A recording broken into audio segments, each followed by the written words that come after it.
too. Speaking of what the audience wants to hear, football season is here. We've got a football pool starting. We were discussing Artie taking on 2 or 3 other people. We've done it in the past. Artie went up against Daniel Carver and lost. Always loses. Didn't he lose to everybody, including a chicken? I lost to a chicken and a monkey, as well as Daniel Carver. Now, this is a $25,000 prize, so it's a big prize. And I wrote down a bunch of names of people that Artie could potentially go against. All right. I was thinking a funny choice might be Jeff the Vomit Guy. Oh. God.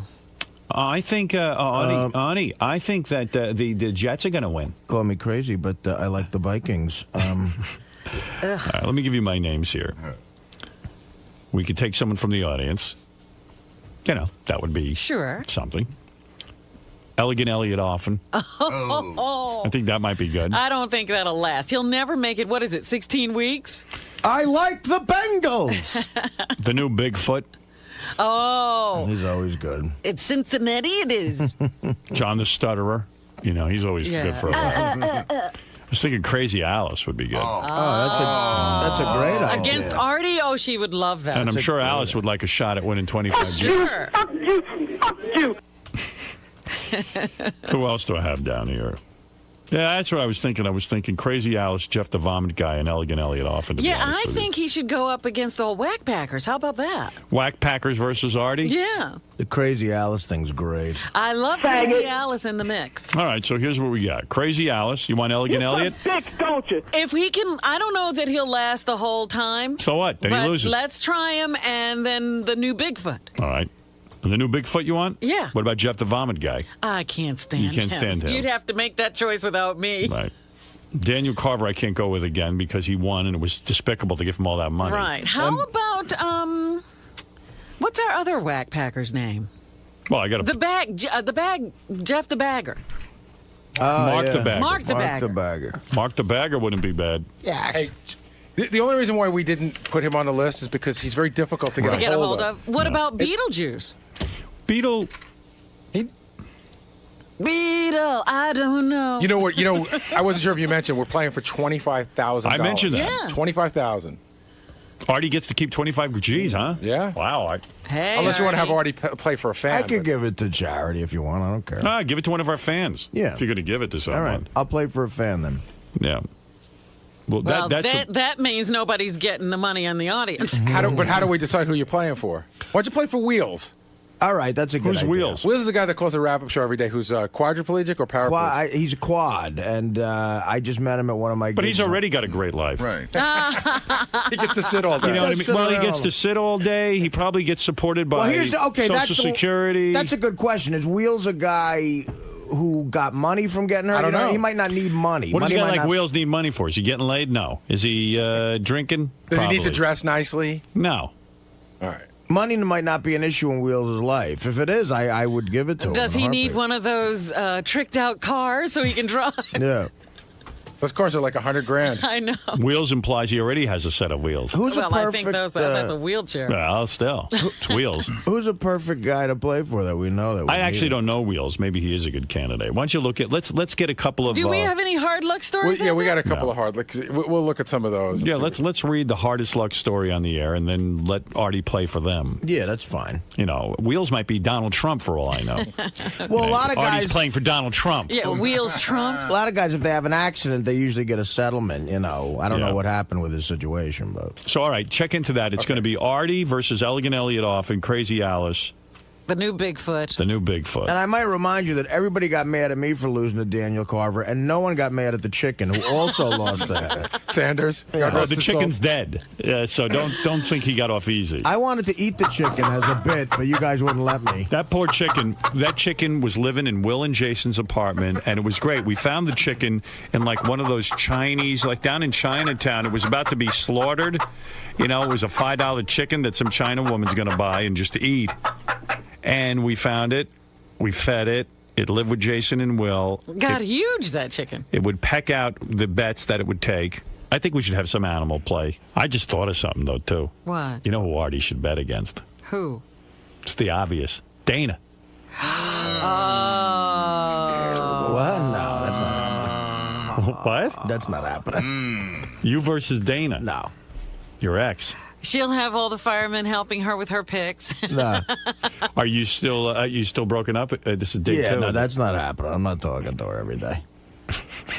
Once a week. Exactly. Why would I put myself through that torture? What's the over-under that you're talking to her, at least between now and Sunday? I don't know. I think it's pretty done this time.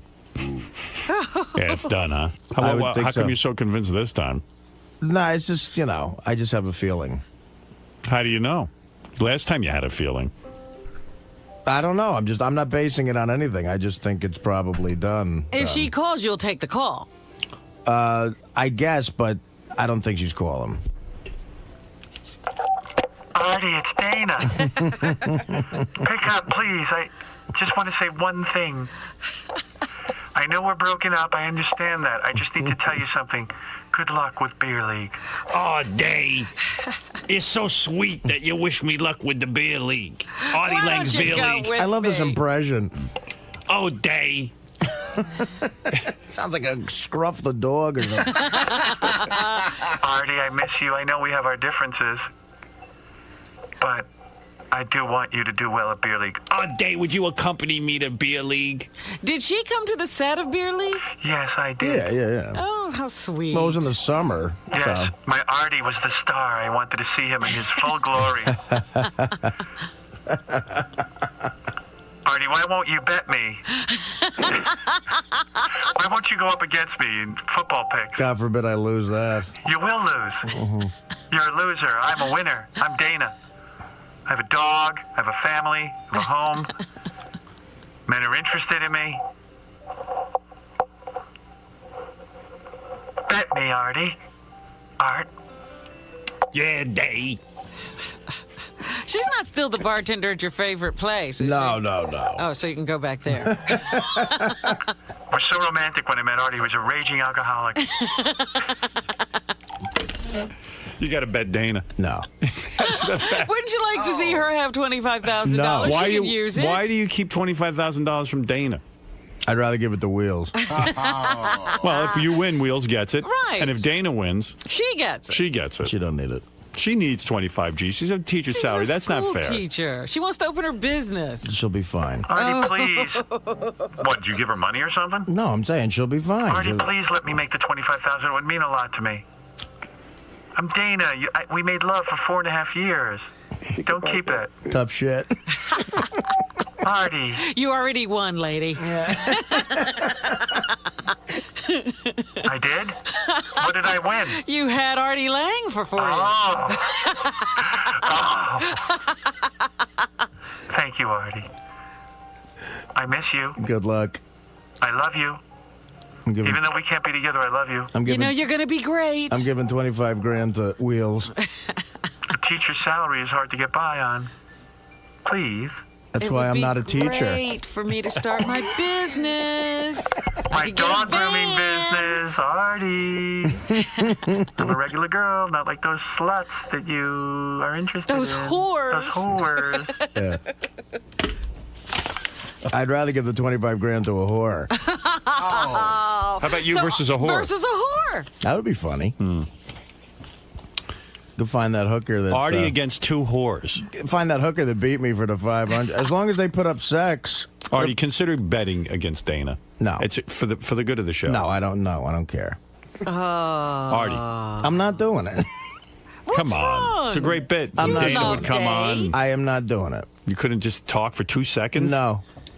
No, I'm not She's doing just going to, you don't even have to talk to her. She's just going to call in and give her pics. Something must have happened. His mom must have had a talk with him about how like, he Really? needs to protect himself. it. and not talk to Nobody Dana. had to talk with Why me. would you think his mother did that? His mother talks to him about everything. Really? Yeah. That's wrong. No, I'm not doing that. I'd rather bet against a whore. As long as the whore puts up sex. There's an What if the hooker puts up like 25 grand worth of fucking blowjobs? Whoa. Now you're talking. Yeah. That would be sweet. When are you going to get back in the saddle if this is official that you've broken up with Day? I don't know. We'll see what happens. I don't have anything marked on the calendar. Yeah. Got to get laid, man. When's the last time? A couple of weeks now. About a month. Are you like spending a lot on cable? No, actually. Really? I don't know. I'm just watching like baseball games and working. So if you won't bet Dana, does that mean our dial-a-date with Dana is off too? Yes. Why? Our next guest is Dana, who's looking for a new man. Unless if you don't want me in the studio, that's fine. All right, let's go to. I don't know what the final persons or It person. should be for. I'll play for Wheels. All right, you're playing for Wheels. Wheels, Artie's going to play for you when we figure this all out. Lisa G's here with headlines. Lisa, come on in and tell us what's going on at the Howard 100 newsroom. Yes, Howard 100 News working tirelessly and with much effort to bring you all Howard News all the time. I wonder if a hooker would put up 25 grand worth of sex. Like, I wonder how No. much. Why not? A legal hooker, if we call Nevada. A legal hooker. Yeah. They have them in Nevada. I don't know the answer to that, but Lisa G has the answers to what's going on in the newsroom. All right. It's only 1 week away, the official red carpet premiere of Artie Lange's Beer League. I like that it's Artie Lange's Beer League. Yeah, that's thrilling. I read a review, Oh, yeah? Where? Variety.com. Yeah, well, we What'd read they that. say? We read that on the air as well. Oh, okay. I don't must have remember what missed they that. said. It was I thought good. I thought it was good. positive. Yeah, it was a positive review, yeah. Said the fans will love it. Well, there you go. Yeah. Right, pretty much? Yeah, we read that on the air. They were very nice. That was, like, actually surprising because they're a very snobby Let's take bets magazine. around the room. Robin, will Dana be at the premiere? Yes or no? Jeez, I want to say yes. Yes or no? Yes. Yes. Fred, what do you say? No. Well, I have control over this, so I'll make sure of whatever way I Lisa, what bet. do you say? Yes, she will be. And I say the answer is, of course she'll be there. All right. No. Absolutely. How much? You wanna bet me? Is it because she's sneaking in? Is it because it's an old invitation? She will be there because they Invites will to be the- back together. Dana She will be Artie's date? Dana will make a call sometime before the premiere, wishing him good luck, and Artie will melt, and that will be it. Then I have a Dana will be question. You want to Will bet me Art- directly? Will Artie be? Because then you would not do it. $1,000. I have a question. Will Yeah. Artie be speaking to the audience at the premiere, like Yes. before it Real starts? quick. Of course. real quick, Okay, yeah. so then will Dana show up by his side? No, As not he's- by his side, but she'll be Will there. he in call the attention audience. to her? Dana will be there, and yes, he will call attention to her. I want to ask Day. Hi. Sorry about I just the. want to say hi to Day. Sorry Howard about said, the fuck you, bitch. Hope you Have die a in few- hell. Have a few I never thank said you. that. Let bygones be bygones. I do want her to be very happy, but she won't be at the premiere. That'll be a Polish stripper that I met. Ivanka. Now everybody's going to think Dana's a Polish stripper. No. All right, if Dana doesn't go, will Artie bring a date? Robin, No. yes or no? No. He'll bring his mother. Let's go to Fred. My mother's going by herself. No, the sister will be the date. The answer is no. Artie will not have a date. You don't Really? think he'll even walk the red carpet with his mom? I have a consideration. I'll be walking the red carpet with a bunch of people for photo ops. I gotta- Me, my mom, I Norma- can't wait for the premiere. Norm McDonald. Hey, Artie. I would love it Where's Day? what if Dana shows up? What are the odds, Robin? Yes or no? Yes. Will Dana show up with a date? I don't know how that's possible. What do you mean you don't know how that's possible? What if she goes and she gets a ticket and she brings a man? She can't get her that ticket. would be the best. Maybe her boyfriend already has a ticket. We're sold out. He got one. You didn't know they were dating. He'll be escorted out by several of my New Jersey friends. I say Dana will be there. That is my prediction, and my prediction is always right. All right. All right. You know, I spoke to a relationship expert yesterday Oh, good.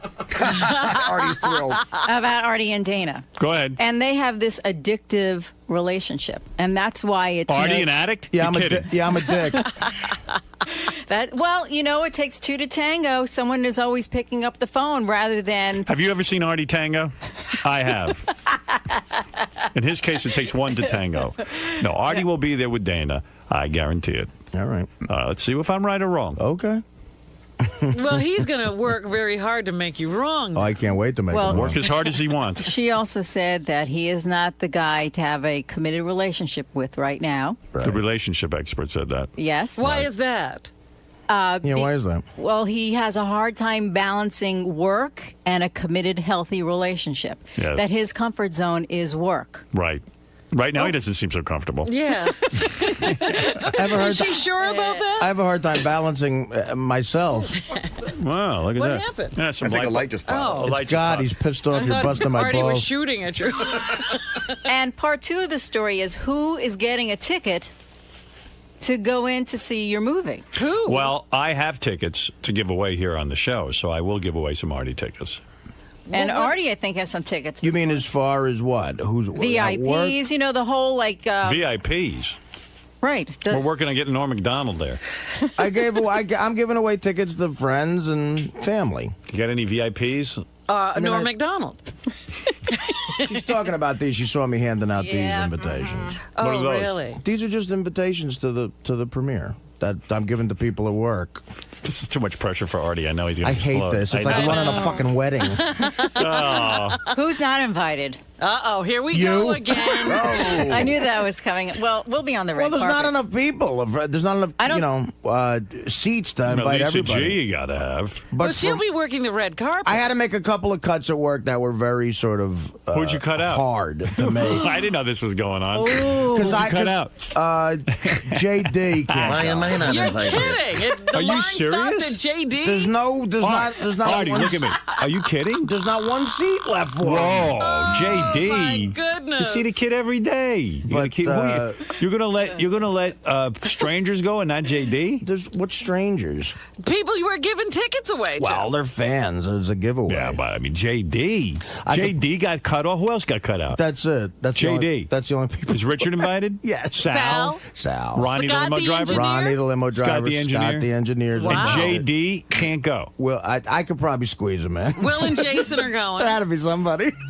John Hine. I love that JD's the cutoff. I know. Imagine you're How the. did he get cut I off? want to make a movie called The Cutoff. And I love JD. But JD, you could sit on my lap. you know what? I'm not going to sit down, so he could have my fucking seat. You're gonna sit down. No, I've Well, never. Dana's not gonna sit there by herself. I've never. Yes, she is. JD, you're the cutoff guy. You know what? I'm actually honored to be the Scott engineer of the beer league. You'll get in. I'll get beer you. league. Nah, you can't go. No, Artie says no. I He can go. gotta help Artie with He this. can go now. Let me talk to you.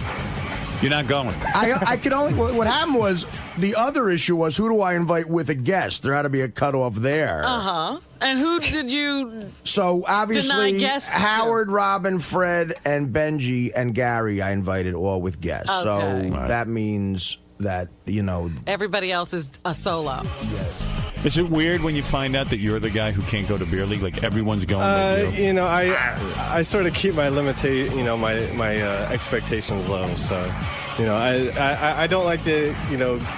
I don't know what I'm trying to say. he was on the wrap-up show yesterday, and he's I can listen to extraordinary. him. I can listen to him all day. He's extraordinary. He has no command of the English language. And you know what he does? He mocks out other callers for being dull.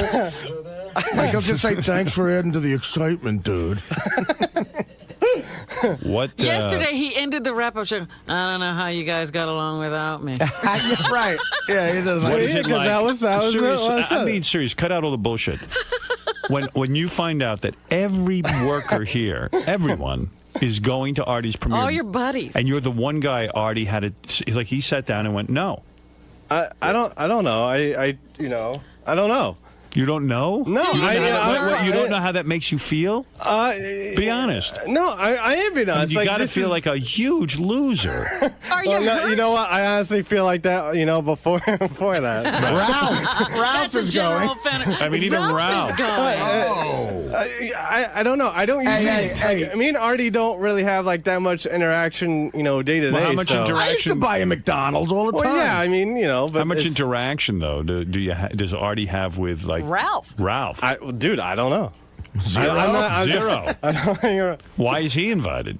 I can get you in, man. No way, Artie. Why is I'm Ralph? just doing this so we'll talk All about right, it later. all right, so you will. Okay, so you will have JD. Great. Okay, that's good if that's what comes out of it. But like at some point, you sat down and said, "Okay, I got to cut some Yes, people." I've been in that conversation what did happen. But wait a minute. Did you invite any of the E crew? Yes, of course. Oh. Well, I mean, Scott the Pace and Doug and Git, they're all... You just don't like JD. No. I love JD, but they're friends of mine. They were close friends, you know. Is Dan the song parody man invited? No, he's not. Okay, all right. I'm feeling all right now. Dan's not. That was another cut I didn't want to make. Well, there I'd you love go. to have Dan there, and I could get JD there. All right, JD. I'll make sure that happens. Artie's rethinking his. Like, in other words, well, here's the thing. Like, I invited people that I'm sure are going to say no. Scott, the engineer, was invited alone? Yes, unfortunately. I mean, it's not like a wedding. If it was a matter of writing a bigger check.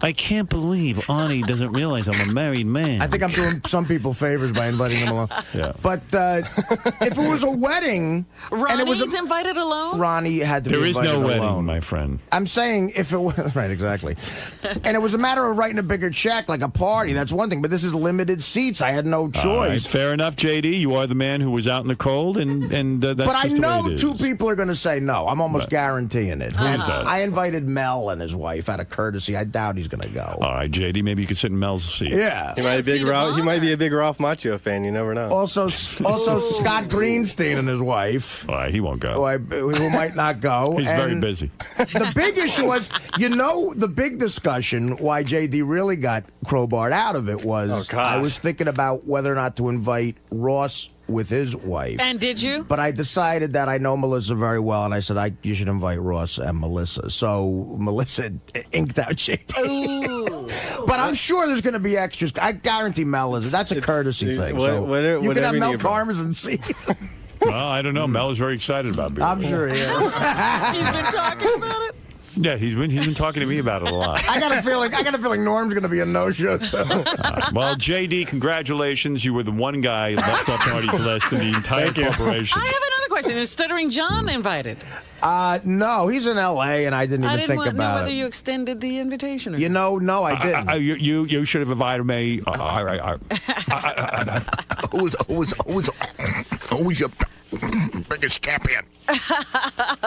John, I know, has a movie, He wrote a film that he says it came out in the casting breakdowns.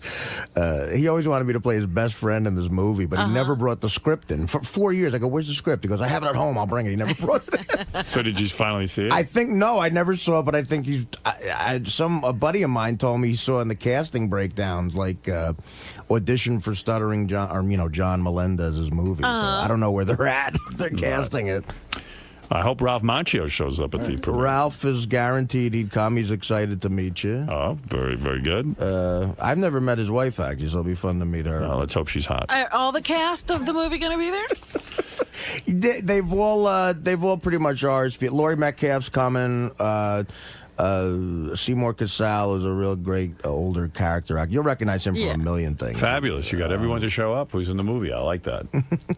Cara Buono, the hot chick who plays my girlfriend from The Sopranos, she's coming. Thank you, Lisa G. And by the way, just for your edification, Scott the engineer is already bitching about that he can't bring a wife. I knew it. Is he really? That's unbelievable. This is a guy you got into. He didn't pay a dime to stay at the Borgata. I love his wife, Robin, but this was a limited thing, and I go, what am I going to do? Invite his wife without Ronnie's wife? It doesn't make any sense. Well, Scott, tell the truth. Come on, everyone says it. I was just joking. I'm insulted, but I actually know somebody that can get me an extra ticket. Are you really insulted? Hello, Double A? His name's Double A. No, of course not. All right. Ronnie's back there like, look at you, you're crying. I'm not. Who? It's his thing. He was nice enough to invite me. Is Penny Crone invited? No. Oh. None of the news department was invited? They're like new in my... Wow. Wow. Yeah, wow. You know how they I'll lose get. sleep over that one. I can't believe Penny's not going to be I'm sure they'll be covering it. All right. Well, There. what is it, Ronnie? There. Over here. You got to get on a mic, Ron. Yeah, I didn't know, man. Yeah, we're doing a radio show. Take as much time as you can. Just get on that mic real quick and say whatever it is you have to say. Number 2. He's out there crying. I'm not. You don't have a microphone. Right away. You don't have a microphone. It's probably on backwards. You don't know how to work something. Right, that's it. Yeah, that's it. You don't know how to work a headphone. Go ahead. All right. Is that better? Yeah. You okay? Yeah. Well, people have to hear you. All right. So as soon as he hears that he's not invited with a guest, he goes, and then they said, I'm not invited. He goes, oh, you're not invited with a guest either. I go, yeah, okay, so what are you crying about right away? And he gets this I wasn't crying. I was busting his balls. I wasn't. He gets this face on. Everybody saw it. He gets this face What is on wrong like with you? Like he's dejected, man, right away. Well, what's the deal, Scott? You have to go home and what now? I have to go. I have to go home and say I'm going to the premiere next week. What? I'm going bowling. And your wife is going to say, I want to go to Artie's premiere. She can't go. And you're going to say no? I'm going to Chicago to the NASCAR race. I guarantee, here's my prediction, Scott the engineer will not be at Artie's premiere. That's right. Why not? JD can have Because your his wife's seat. not going to let you go. Artie, I must decline. Artie, it really had nothing to do with my wife. My son is going to be away, and she doesn't want to be alone. Let me know right away, Scott. Well, all right. Thank you, guys, and good luck. But I'm not. And Artie, good luck to you with the premiere. I know it's difficult to make a list and have to cut And certain have to people cut out. people, yes. Yes. We feel your pain. What's going on, man? I didn't make the cut for Artie's big movie premiere. Now you did, though. Well, I mean, you know. Initially, you didn't, though. I guess that's if there's, you know, people who say no. So I'll keep my fingers crossed. But Is that a slap in the face for you that you didn't get the invite? Like, you were the cutoff point? no. We were always kind of like the show underdog, you know? Exactly. Never really getting, exactly, and then you know. never really get the recognition you deserve. You always get ripped on. Greg, you know me so well. you know how everything goes around here. So this is just another, you know. It's just another thing to add on to the legacy of JD. But after a while, though, that's gotta, you know, it's gotta wear on you. I'm sure it will one day, and you know. Especially coming from a friendly guy like Artie, he's, he's a pretty friendly guy around here. He's pretty generous, and then you become the one guy that he doesn't invite to the premiere. Shit happens. What can I say? But you're in now, though. It looks like he's gonna pull some strings. We'll see. Talk to me the day after the premiere. We'll see. Why can't you just be happy you got the invite to the premiere? Look at JD. He didn't even get I'm not happy about anything. All right? I'm a miserable, cocksucking motherfucker. And if you want to call me an asshole, then that's what I am. Ronnie, is he an asshole? He always feels like he's left out. Scott. Is he an asshole? Are you gonna show up to the premiere? I'm coming with Ronnie. He's my date. He's not coming. He's my He's not coming. I'm going to take his ticket right now. Wednesday night that I get up at 3 a.m. Not like So some do other I. people I get that up at 3:30. that have like 4-day work weeks. I 10 get up at weeks 3:30. off. Yeah. I have to be at work Thursday. Yeah. So do I. So Yeah. So you know. the fucking movie goes till like 9 Ronnie, o'clock. is he not going because his wife's not gonna let him? Exactly. Who said I wasn't going? He's not going. He won't be there. Now, what if your wife was allowed to go? Would you be there? Definitely not. All right, we'll see about it. I'm holding you to it, Scott. Let's go to John Boy. And John Boy, you're on the air. Do you have any time? Time? I just wanted to give Fred a heads up. Which is? Well, during the break, Sal was hitting the booths real hard. I have good information on this, doing some long 30-minute sessions. And if they're sharing that same chair on the Friday show, I would shy away from that. Yeah? Sal hitting the booths again? Yeah, For I mean, real? they're dirty in there, and he's doing those long sessions. How would you know? Well, I paid off the guy who cleans up the jizz. I gave him a picture of Sal, and I just wanted to know how often he was going there. Hold on. This is just Don't even count it. confusing me. Shuli, go ahead. The guy called in about Sal going to the booths, and I actually went with Sal to the booths one night when I first came out here and started working here, and Was he it convinced me on a drunken night to go with him. Was it gross? You know what? It's new. It was a new thing for me because in Vegas they have the booths, but they don't have actual live girls that you can pick like a meal. You know, Right. you go. They're sitting outside the door, and you go, "I want that one." And Do you and Sal go in the same booth? No, not at all. I You would have pick never. a girl, and then she stands behind glass, Yeah, you give her money right before she and you goes beat anywhere. off in front of her. Yeah, but Oh, it that's goes the- from 0 to 60. Like the window goes up, she's got a leg up, there's stuff flying in there, and she's like, "You want to see this in here?" And she's like talking to you like, Yelling at you? And "Oh you- my Are your god!" pants down? Oh yeah, they were down to. So she's staring at your penis? Yeah, I guess I'm hoping she's Wild. It's great, Howard. It's great. It's so great. Your relieving. wife doesn't consider that cheating? My wife doesn't know. I guess hope not. I hope nobody calls. It's not cheating because there's a glass that separates you. You know? Right, Do you have a That'll favorite go girl? over Do you well. go to the same place all the time? At that place, Sal probably has a relationship with one of these whores. Hey, Martha. there was this real hot Puerto Rican chick, and she was a little chubby because that's how I like them, you know. And I go in there. That's how you like women, or that's how you like Puerto Ricans? I like Puerto Ricans or anyone. I like them a little flabby. I don't like them airbrushed like these penthouse playmate chicks. They're a bunch of phonies. Yeah, they're gross. They're called want train that. wrecks. Yeah. That's what Sal likes. Yeah, so I go in there. Was Sal's girl really ugly? Oh my God, he picks like the janitor, bringing in the mop. She looked like, I'll take that girl over there. Yeah. No, excuse me, sir. That's our janitor. Yeah, he cleans the booth, sir. Her hair looked like it was like it was dyed in mustard. You know when a black girl dyes their hair blonde? Yeah. It was like mustard yellow braids in her face, and I love that. And she's got on this real shiny black lipstick. So anyway, she's in there, and she goes, "Baby." What does she do? Does she just take off all her clothes? Takes off her clothes, but she thinks I'm a tourist or something. Right. She goes, "You want a good time? You got to slip me another 40." So I go, 40. I go, "I'm a fucking regular here. Get on your knees." She's like, "Oh, baby, I'm sorry about that." So she gets He's up. bragging. Yeah, I'm a regular. How dare you insult me? You can't rip me off. I know the ropes. I'm here every day. She gets on her knees, and I say, "Start licking the glass," because that's the only thing that's separating us. Right. So she goes, "You want me to lick the glass? You got to give me." So I gave her $20. So she's licking the glass, and I'm smacking it against the glass right where her mouth is. You're slapping your penis. Geez. Yeah, but it's against the glass, so there's a separation there. Don't you think the glass is filthy? There's other guys But doing the that. thing it was a little dim, and once I finished, I opened the door. There was dried stains around my wet stains. Oh. So I think I was hitting against somebody else's mess. So I get out, and Nushuli's next door. Evidently, you're not the only guy who likes to whack his penis against glass. Yeah, somebody else thought No of wonder that. it looks the way it does. So I get out, and Shuli is still going to town. He's right next door to me. So I'm drunk off my ass. I start banging on the door. Shuli, come on, let's go. Let's get out of here. And I'm banging. I go, come on, you fucking pussy, finish already. Let's go. So I'm like, whatever. I go around the corner to the magazine section. There's Shuli reading a magazine.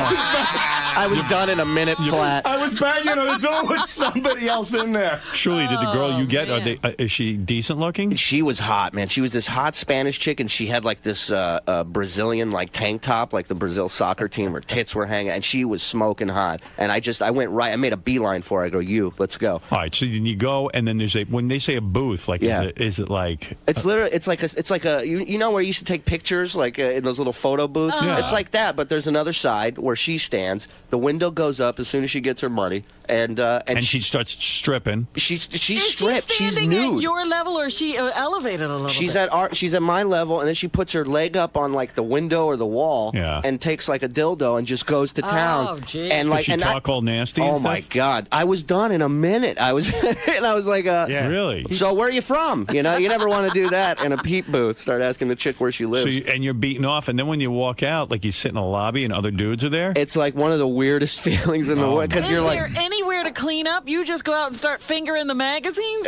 You just you have your Same head down. magazines You everyone make else is no reading? you make no Are they eye like, contact. Is it like Time magazine or is it Dirty Yeah. magazine? It's Field and Stream. No, is it Dirty magazine? Yeah, there's dirty, Yeah. and then they have like dirty videos, and then they have like old '80s videos that you can rent, like Teen Wolf, next to like pornos and shit. karate videos. Yeah, and it was just insane. It's a man. video store. It's a video store with a Right. peep booth in the back, and it was my first experience. How many booths are there?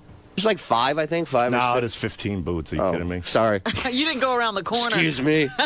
Artie, have you ever done anything that? I mean, you're a degenerate. I'm a degenerate. Have you ever done anything that? I went to the boot when I was 17 years old. We took I got the bus to Manhattan right at the corner of my street where I grew up. It was a 15-minute bus ride. And twice when I was a senior in high school, I was 17, we went to these booths. And there was a live chick like doing sex shit. And I remember I didn't jerk off or anything. And me and my Were buddies you all- standing in there with your buddies, or did you have individual stalls? No, I was by myself. Because it seems like Sal sometimes the curtains go up and he sees other guys beating off. One time that happened, yeah. Really? It was to my left. I didn't know it. They're called in your blind spot. They're called buddy booths. Yeah. Oh. And I noticed a whole bunch of guys just hanging out in the back. They looked like they were just looking at their feet, kicking shit around. I didn't. But this is when Times Square was littered with buddy the booth. places. They're called buddy booths. So And why would you have that? I guess queers, what they do is they go in and they go side by side and they whack off and look at each other. Then why do they need a girl? They don't. They're video. These are video booths. So I Aren't they went for in, like couples too? and though? I put money in there. Couples. And I put money in there, and I put on the scene, and this girl's going to town on a guy, and I'm taking care of myself. I'm really going to town, and I turn to my left, and there's a guy looking right at me, jacking off, who's jacking off right next to me. I was like, holy shit! Can I ask you something? What do? You let your pants drop down to the floor? No, there's a whole ritual. First, I go to Sbarro's to take a piss. Yeah. Then I get a big wad of toilet paper rolled around my hand, and I tuck it in my pocket. Okay. Once you get there, you take out a dollar bill to open the door to get in. You don't want to touch anything. close the door, use the same dollar to lock it.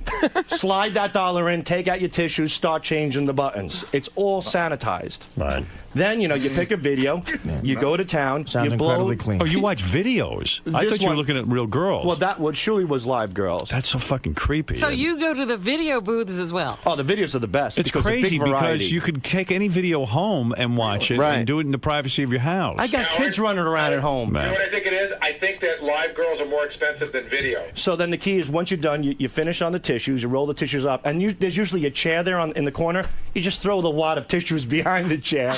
And I like how he stays. And when you get out, you just put your feet together, you put your shoulders down, and you look right at the floor, and you walk out like a little Chinaman. You don't look up. See, again, I went. It was 1984. It was 1984, and Times Square was littered with them. And I was 17. And recently, I asked a buddy of mine, "Did you ever go back?" He went, "No, I've never gone back." I would just feel creepy, even walking in and being part of that, and then you have to walk out, and then you're waiting for Sal, and you're sitting there reading a magazine. It was weird. What's a funny thing is Florentine on his last DVD, Meet the Creeps 2, they do this bit where they go outside these peep booths, and him and Don Jameson are standing out there with hand sanitizer and napkins, and as soon as guys come in or out, they're like, "Hey, buddy, you need to clean up. Here, you want a squeegee? Take the squeegee in the booth with you." I must be thrilled. Yeah, Richard, what's up? What do you want to say?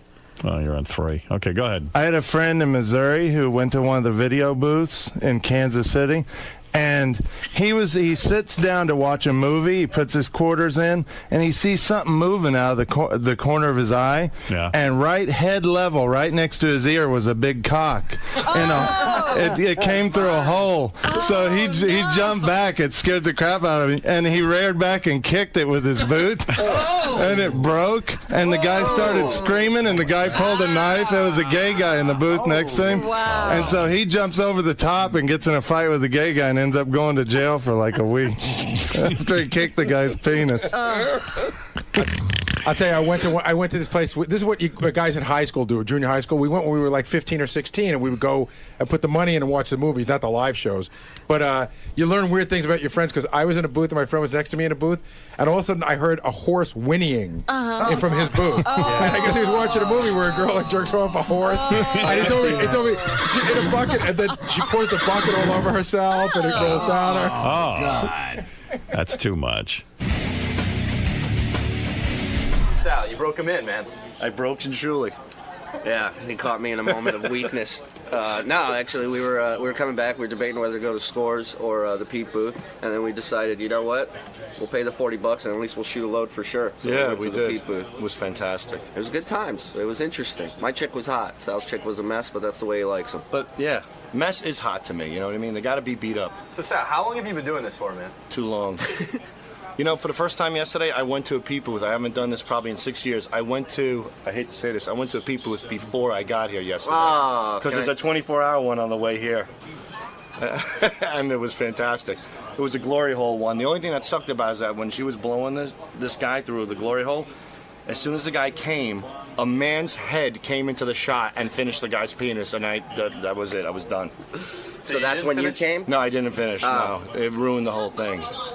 So. Julie, do you ever see yourself getting to the point where you have an entire routine worked out? No, that's crazy, man. That's like a pitcher before a big game. He has his whole routine that he does. Well, but if you're good at what you do, then you have a routine. It's not that. If you have kids at home and stuff, you don't want them to catch hepatitis or something off your fingers. You know what I mean? I'm not cheating on my wife, but I love the fact that everything's sterilized up until the point where he smacks his cock against the glass window. Yeah, right? And what about the dollar bill using as your that's like your little protection? Yeah, that's like my little wet wipe, so to speak. Dollar bills might be dirtier than the actual doorknob. Yeah, your cock might be cleaner. Well, now you know. Lots of dollar bills that you're holding on to probably went through a peep booth machine.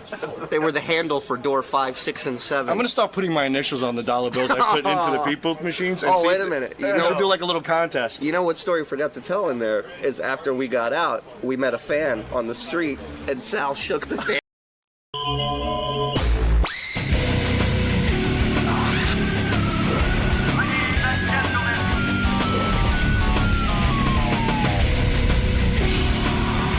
Lisa G is here. She's got some update from the Howard 100 newsroom. Let's find out what Lisa's up to. Lisa, come on. Lisa Glassberg takes shit. What do you have for us? Don't hold out. All right.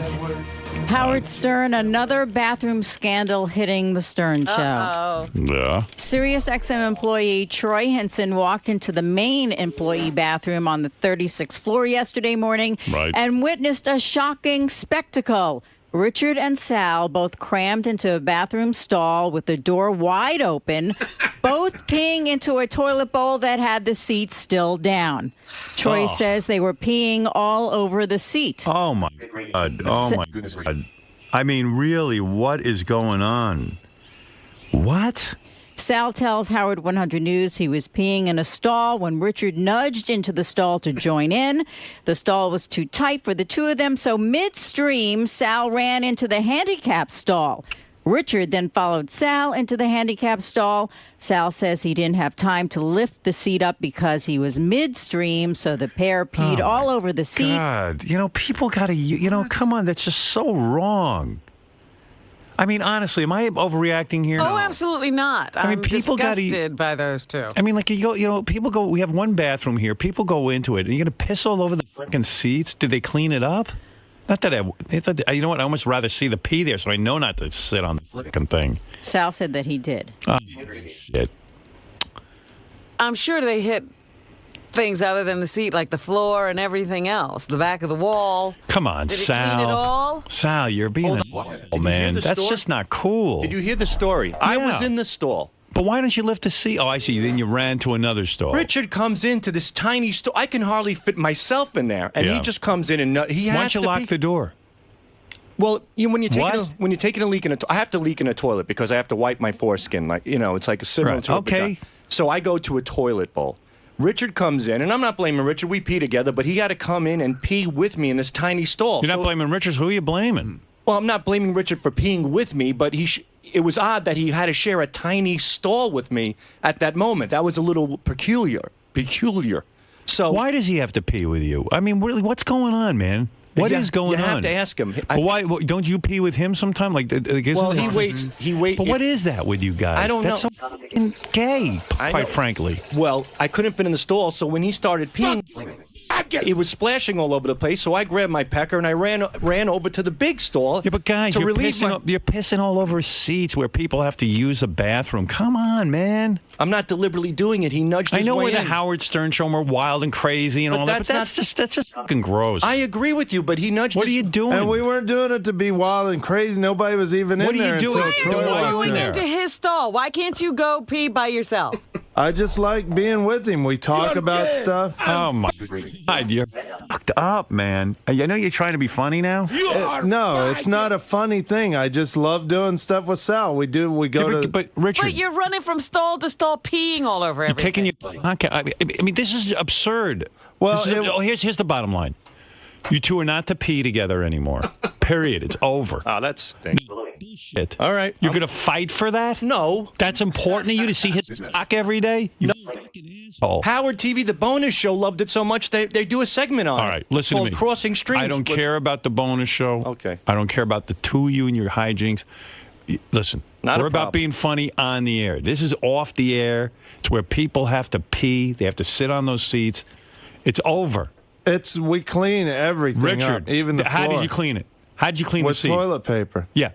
What does that do? What about the residue? It cleaned it up really good. What about like putting some ammonia down on there to kill off the fucking shit in your urine? I don't want to sit on your urine. Hey, Howard, when Richard cleaned the toilet with me with the toilet tissue, Brian Phelan was taking a shit in the next stall, and Richard threw it over, and it landed on Brian. Okay, See, all right, now look. urine is flying So you threw all urine on the guy. Right. No, I wetted a different paper towel, made him think it was urine. You did it. No, I didn't throw the one with urine at Brian. Sal. Brian knows I didn't. I'm sorry, buddy. I was right there. It was hilarious. Brian got a kick out of it. Bullshit, you did too. It was hilarious, but it's All wrong. right. Listen, you guys are a scream. Thanks. I'm telling you right now, because you guys make me have to be daddy around here. I'm the crazy man. I'm the wild man of radio, and you're forcing me to be fucking rational. Because you can't be throwing your bodily fluids around. Yeah, that's it. You're going too far. You're going too far. We're getting into a dangerous area. You're not hearing me. Oh, I am. No, you're not. It's a done deal. We're never peeing together ever again. Well, can we go to the main bathroom together and Shut just up, not in the Richard. same stall? Or Yeah. I don't. As long as you're not in the same stall, and you got to lift the seat no matter when you pee. And you don't have a foreskin. You piss in a fucking urinal like a man. You said you pee sitting Yeah, down. because I've got a problem. I'm embarrassed. You're not embarrassed about your penis. You want to show it to people. I don't want men seeing my penis. Why not? Because I don't think it looks good. It's not big enough. I'm embarrassed and ashamed. You don't have that fucking problem. But mine isn't that big either. Yeah, but you don't have a problem with it. You're proud of that fucking little piece of shit on the... Can you believe you're having this Yeah, I conversation? mean, come on. This is a conversation you have with a 5-year-old. This is what a 5-year-old talks to you about. A young boy who just learned how to use the But toilet. why? Why can't I pee over here with Sal? I bet your penis doesn't look that bad. Oh, he wants to see you. Come on, would Richard. look bad Richard, in my ass. Are you following me at all? I am. I swear. Yeah, You understand what I want? We won't pee in the same stall ever Yeah, again. and I what are you promise. going to do with the toilet seat? Lift it. I always lift it. And do me a favor. You piss in a urinal. Okay. All right? Because I know you can. But it splashes on me sometimes. That's in all the right. urinal. It's fine. Better, since you're worried about it splashing, you're throwing in your urine on Brian Phelan. Yeah, what do you care if it splashes Right. on you? You don't even wash. So, I mean, like, what's the difference? Your urine's on you. You're fucking nuts. You're a goddamn hillbilly. Fucking hillbilly. I'll be the first to admit that. Yeah. You're a goddamn hillbilly. Fucking hillbilly. Yeah. That's what you are. There's no sophistication. I'm sorry. And you know what I resent the most? My image is that I'm crazy. Right. So you guys come here and start pissing on each other, and I got to be like the sane, rational daddy. We're boosting your crazy meter. No, fuck off, Sal. No, I mean, Asshole. I didn't mean it like that. Come on, man. Crazy meter. You're the crazy ones now. I don't seem so crazy. And that's outside of here, too. That's taking that out into the no, this is the a big joke to you. regular- We would do it Where in- all the other employees have to be. This is disgusting. We would do it It's just in gross. You have to here. have respect for us. I'm talking about your fellow workers.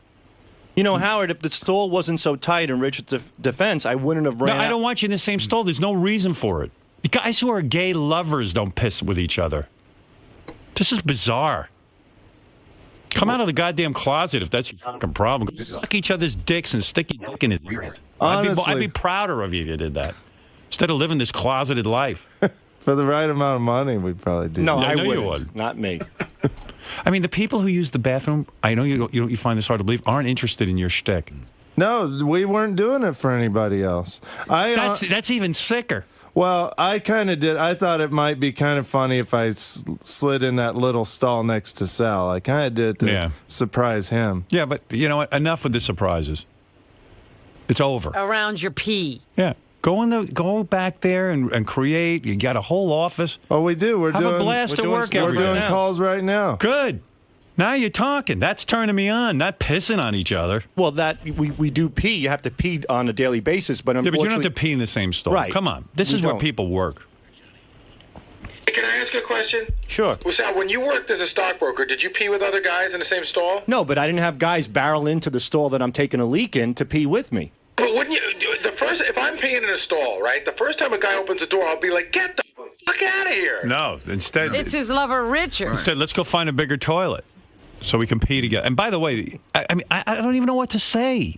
You don't have to say anything. We know. And you've got it. chosen to pee with Richard lots of times. Oh, Don't yeah. act like Oh, you're no, not. I'm not. You barrel in on him. Oh yeah, well, we go together. We plan it. I mean, if Right. I have to take if Richard has to take a whiz, he holds it in, waiting for me to take a. Good. You But know. then go to separate areas and pee. It's not normal what you're doing. And honestly, too, one of the reasons we pee together is because we talk about ideas while we go to the bathroom. Yeah. We're Okay. always You know what? talking. You know what? You can take the 1 minute out of talking about ideas. You know, the world can wait for your Yeah. idea. I mean, what's the joke? Why is it funny? I don't know. It's not that funny to me. I just think it's endearing that Richard would like to urinate with me. Yeah. Okay. But we don't just Why don't you urinate. just shit on each other? We get coffee together. No, I understand that, but the urine gets on the seats, and other people have to deal with it. And you just swiping it with a toilet paper isn't going to solve the issue. I'd vomit if I knew I just sat on your fucking pee. You're just not being fair to people. It's just wrong. And I know Ross Zapin is petrified to go in there. It's from assholes like you. And I go in these public bathrooms. I see people spraying these shit all over the place. I mean, you guys are just animals. It's not fair. I would never spread shit anywhere. Yeah, but who knows what you do in there that you think is normal? Because you think this is normal. It's not. A drop of pee on... You know what I do? You know, I'm mortified if I piss on the porcelain. Because I care about other people. I don't want that. I don't want you doing that to other people. You're the reason... I'm the reason you're here, and you're pissing all over people's toilet seat where they got to sit. And I got news for you. If I was some dude from one of the other channels who doesn't even know you two, I'd fucking take you and bash you into the fucking wall. I'd beat the shit out of you. I'm just saving you a lot of aggravation. Yeah, we didn't mean to, offend or hurt anybody. Well, you are hurting people. You're offending everyone. It's ridiculous what you two are up to. It's ridiculous. You're two grown men. I mean, what are you doing? This is nuts. Are It you never crying? occurs to you that other people are here. It's not your bathroom. It's not, it's piss. And they don't know what you have. Are you crying? No. You look like you're fucking crying. No. That's my piss, Howard. Yeah. All right. Come on, man. We got it loud and clear, and we apologize. All right. Yeah, really. Come on. It's too much. I mean, I don't have to use Do that you bathroom. believe you have to be told things like that? Like you don't understand the gravity of it until you're told? Well, this is an extenuating circumstance because of the tight stall and me running midstream. We've never peed on a toilet seat. No, I'm sure nothing sprays up by accident while you guys are fidgeting around with each other's cocks. No, and we're not the ones to blame for splattering crap all over the toilet in the back. We still have to find that cocksucker. Yeah, I'm sure. So You care. I do care. Yeah. I don't want to catch somebody. Come on, guys. You're doing good work. Come on. What are you doing? You're going to fuck up. You're fucking up. You got a good deal here. Great deal. We love it here, Howard. I mean, Mel Karmazin sitting on your pee. And I know you guys think that's funny. No, I don't think that's not funny. I'm going to bring Mel down and tell him how he feels about sitting on your pee. That's not funny. All right. Think about that. Think if Mel had walked in and seen that. Oh, all right. Geez. He'd fire you.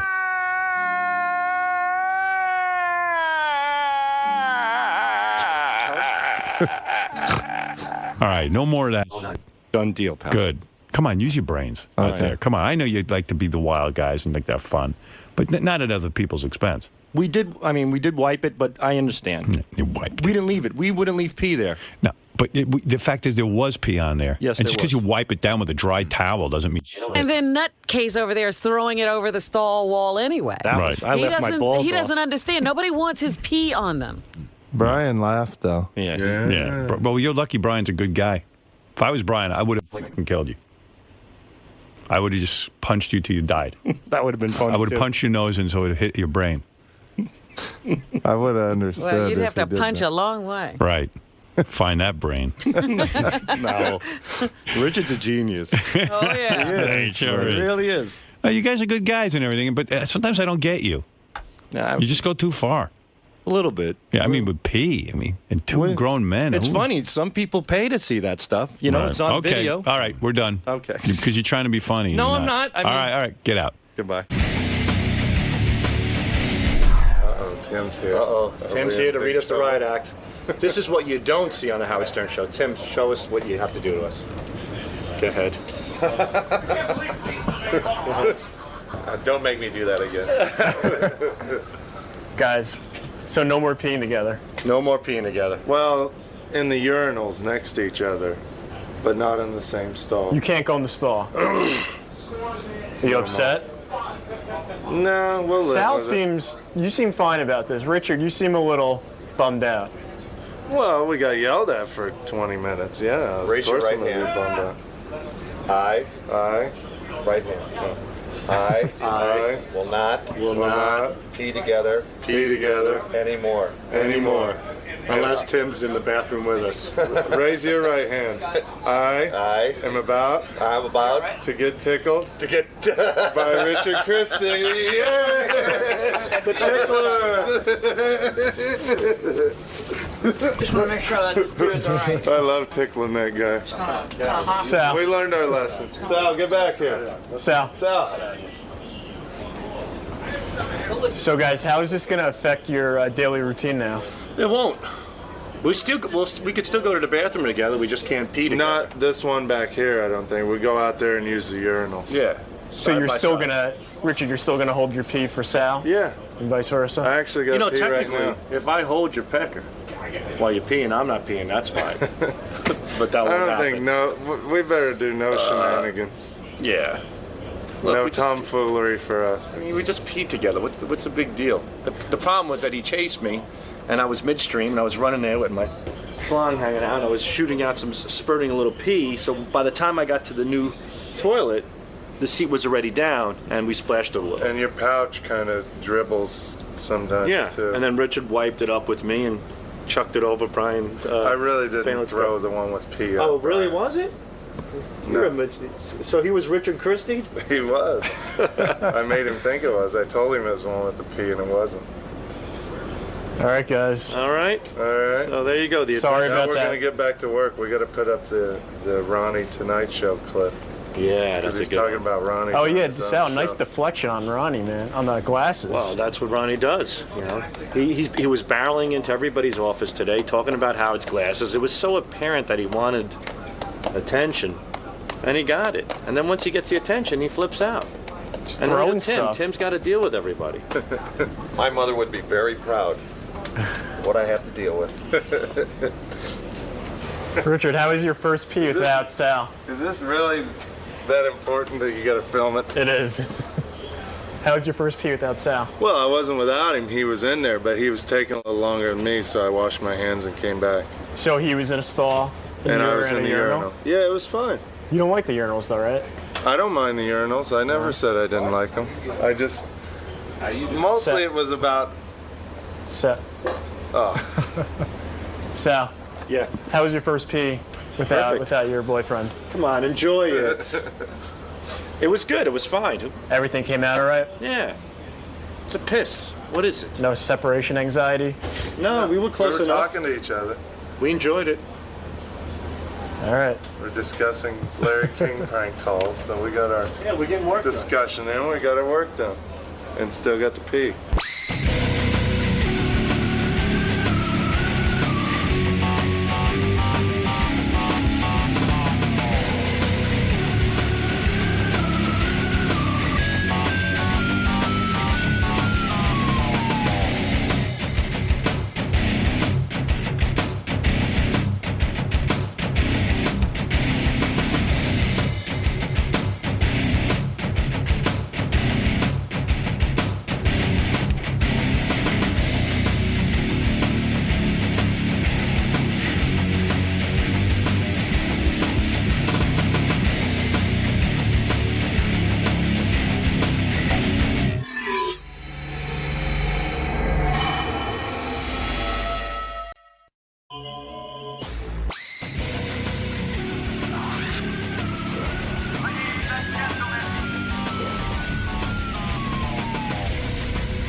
I have a couple of clips I want to start off the show with. I want to play you a few things.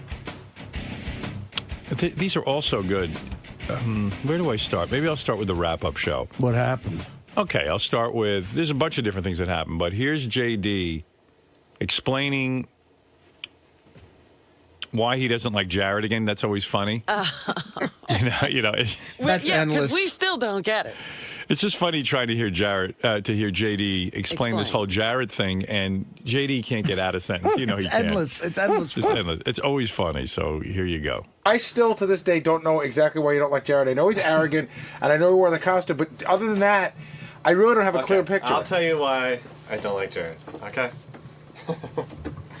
Because I believe he thinks he is better than me and at everything, and that's it.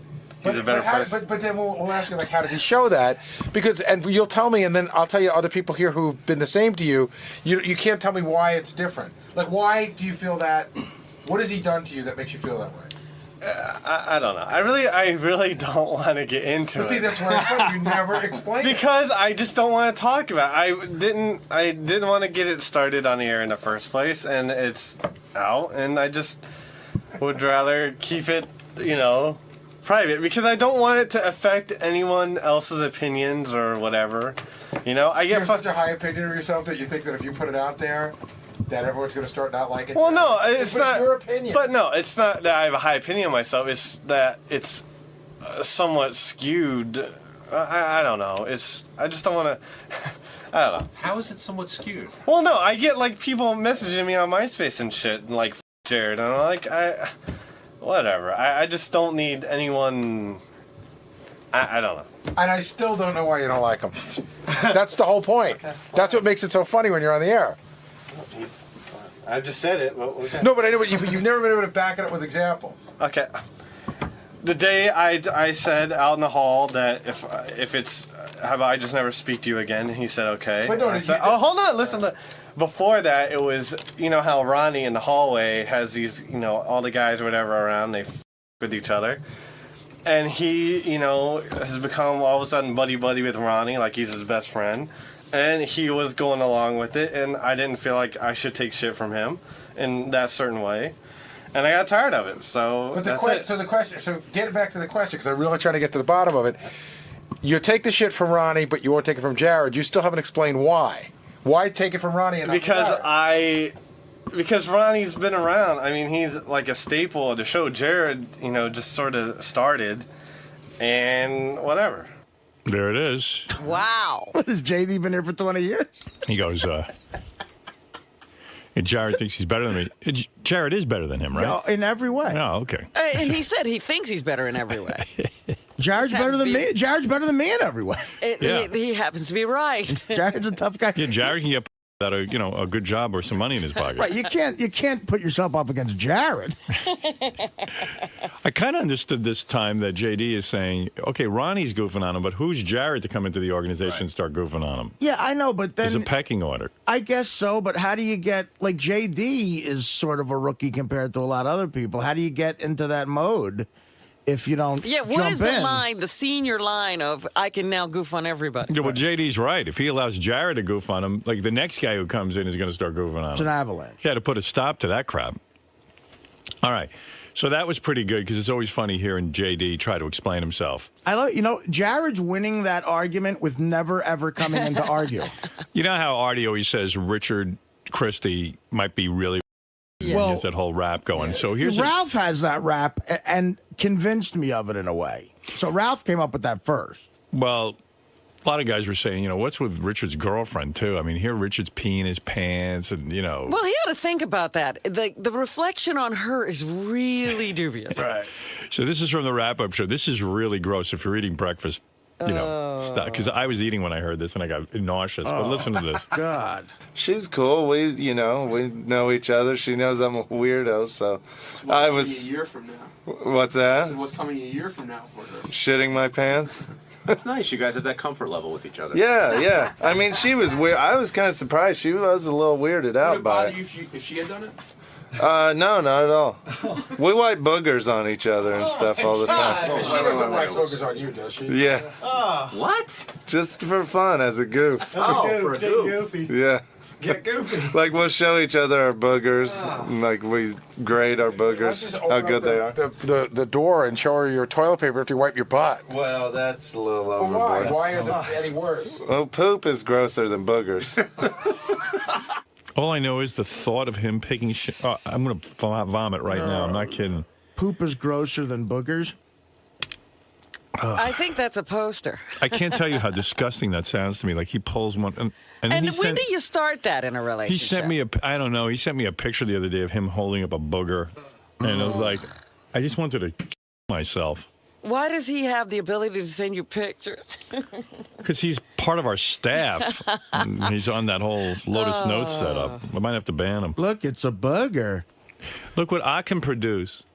Well, his girlfriend was an intern here about maybe like 5 years ago now, and she was part of a batch of really hot interns. I remember that. Mm-hmm. And she's from the Philly area, and she's like a super fan, Yeah, well, she puts up with a lot from him, but it sounds like maybe she likes it. All right, here's Richard again. And a caller calls and makes a good point about Richard pissing his pants at the concert the other night. I thought this was particularly astute. Richard. Uh-huh. When you go home that night, what do you do with your pants? I hung them up on the front door. Okay, now the pee in your pants part is weird, but the grossest part is you don't even rinse them out. You hang them up so your whole apartment smells like straight piss. Isn't that disgusting? Well, I mean, you don't wash them out a couple times in the tub with some water?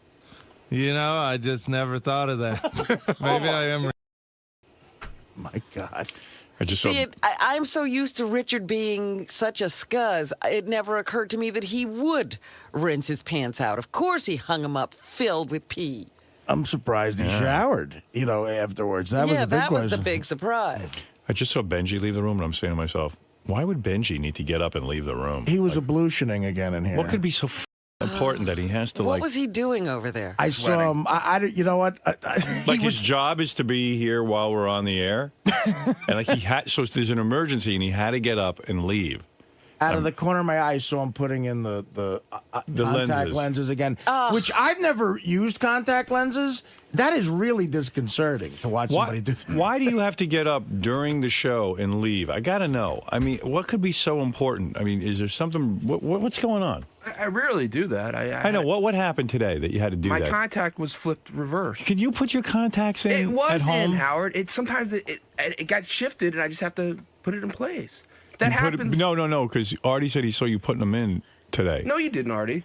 You absolutely did not. I saw you go like this with you. Okay, maybe you were adjusting it. I don't know. Can't you wear glasses? Do you think you look that much better with contact lenses? It's much more comfortable. It's not just about look. Really? But yes, I also think I look better, and it's more comfortable. Didn't you have somewhere you had to make your eye wheel wide? That's what I saw. No, that's bullshit. I'm almost positive I saw you go like this. You're almost positive I did something that bothered you. I'm sorry, man. No, I'm all right, man. I don't know. Maybe they have footage of it. I saw you do something with your eye, and I thought it was. Weren't you messing with your eye because you had a trouble with your contact lens? That's what Artie saw. Yeah, that's right. Artie see. Yeah, no one wants to see that. Oh God, come Leave your on. eyes alone. Huh? Leave everything alone. Anyone wearing contacts will understand. Sometimes it gets out of place. Right. I wore contacts. I know what you're talking about. But he has more problems with his No, I contacts. don't. It's I do not. Yeah, I mean, he's got a situation every Always morning. with those eyes. Oh, he's creepy. It's very creepy. All right, let's get back to the wrap-up show. I just had to know what We got you were one busy. creep over here, and we're listening to another creep. We have stereo creeps. All right, here is Richard Christie continuing his conversation. Endless. You know, piss always leads to duty. I accidentally crapped my pants before while playing drums, but As never. opposed to purposely? How do you accidentally do that? Just if I eat right before I go on stage, and a lot of times when you're on tour in a metal band, what you get backstage to eat is pizza. So greasy pizza right before you go on to play a 2-hour set of heavy metal drums is not good for your stomach. So how long would you say you were playing with an underwear full of crap? Yeah, at what point during the set did you lose it? I'm trying to think, because I've done it a couple of times. Probably, probably halfway through the set, I would guess. Big load of shit in his pants. Pounding on those drums. I saw them on a documentary on History Channel. They were interviewing the guys who stormed Iwo Jima, and they all, with horror, they recollected how they'd have to defecate in their pants because there was nowhere else to go, and they were crying about it. It's just inhuman. And Richard's got delightful stories. Yeah. Finally, they got JD on there and asked him that same question, which is, when was your last serious girlfriend? And everyone knows he's never had a serious girlfriend, but Right. Why are they torturing they him? torture him constantly. JD, when's the last time you had a serious girlfriend? And JD can't just answer that question by going, I've never had a serious Yeah, girlfriend. He goes how through about about never? 50 different roads before he gets there. God. Have you had one since we've known you? No. Did you have one ever? Well, not really. Like maybe back in 1999. And how old were you then? I was 19. And did she know she was your girlfriend? It wasn't like Uma Thurman. Well, right? we were like, no, we were like going out for like a month.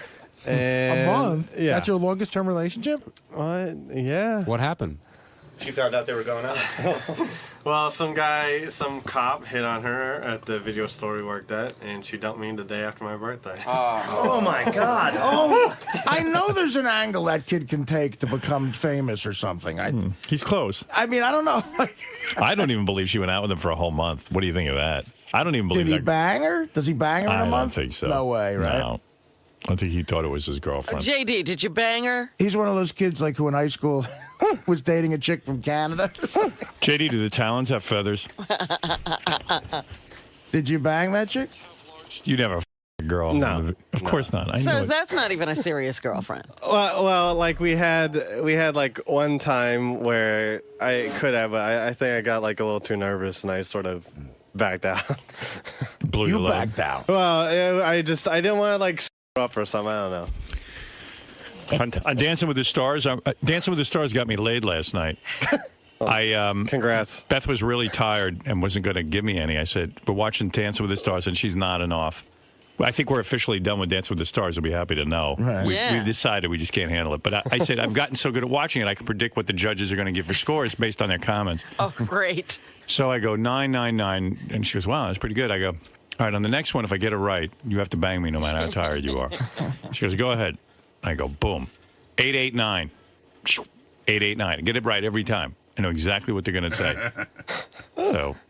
Wow, that's then she tried that's to so gay and so un at the same Then she time. tried. What an incredible talent. I know she didn't want to. She wasn't in the mood, so she was like trying to pretend she was asleep. I go, what are you doing?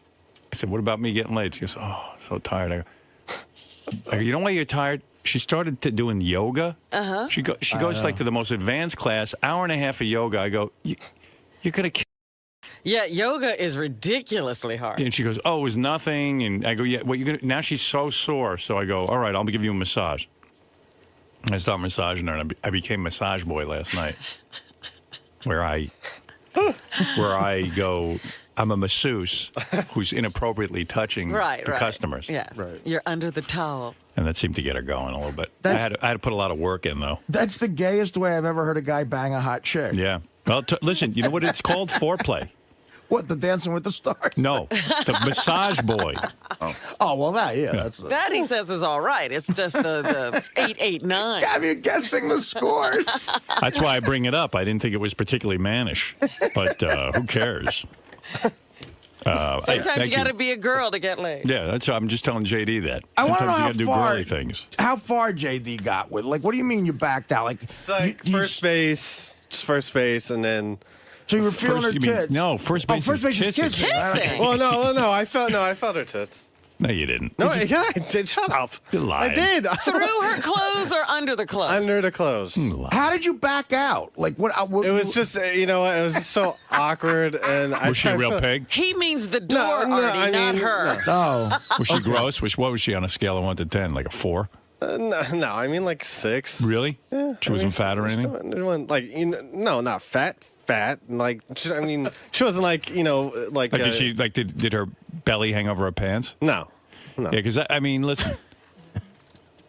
I've banged some gross chicks, but all of them had decent bodies. No, I mean, she had a decent body. I never had to bang a fat chick. She had huge boobs. He didn't bang her. All right, he felt her up. Thank you, Robin. She was probably pretty hot. The cop came in and hit on her in the video store. So you have to have an exact count on the amount of times you've gotten laid. Oh, he's got an exact count. Well, what is it? It's 2. Even I know his count. You do? You know my count? Well, no. I'm going to say 3. right. Actually, I made a mistake in my calculation because I know 2 of those porno internet chicks did him, and then you hooked him up with a hooker. Does a hooker count? Well, that was just a...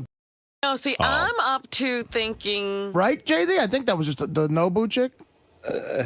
I don't know. You didn't get laid. She blew you, right? Well, In Vegas. What, are you I being know. I got loyal laid. to a I got hooker? laid. You got laid in Vegas? I got laid. Oh, she fucked you.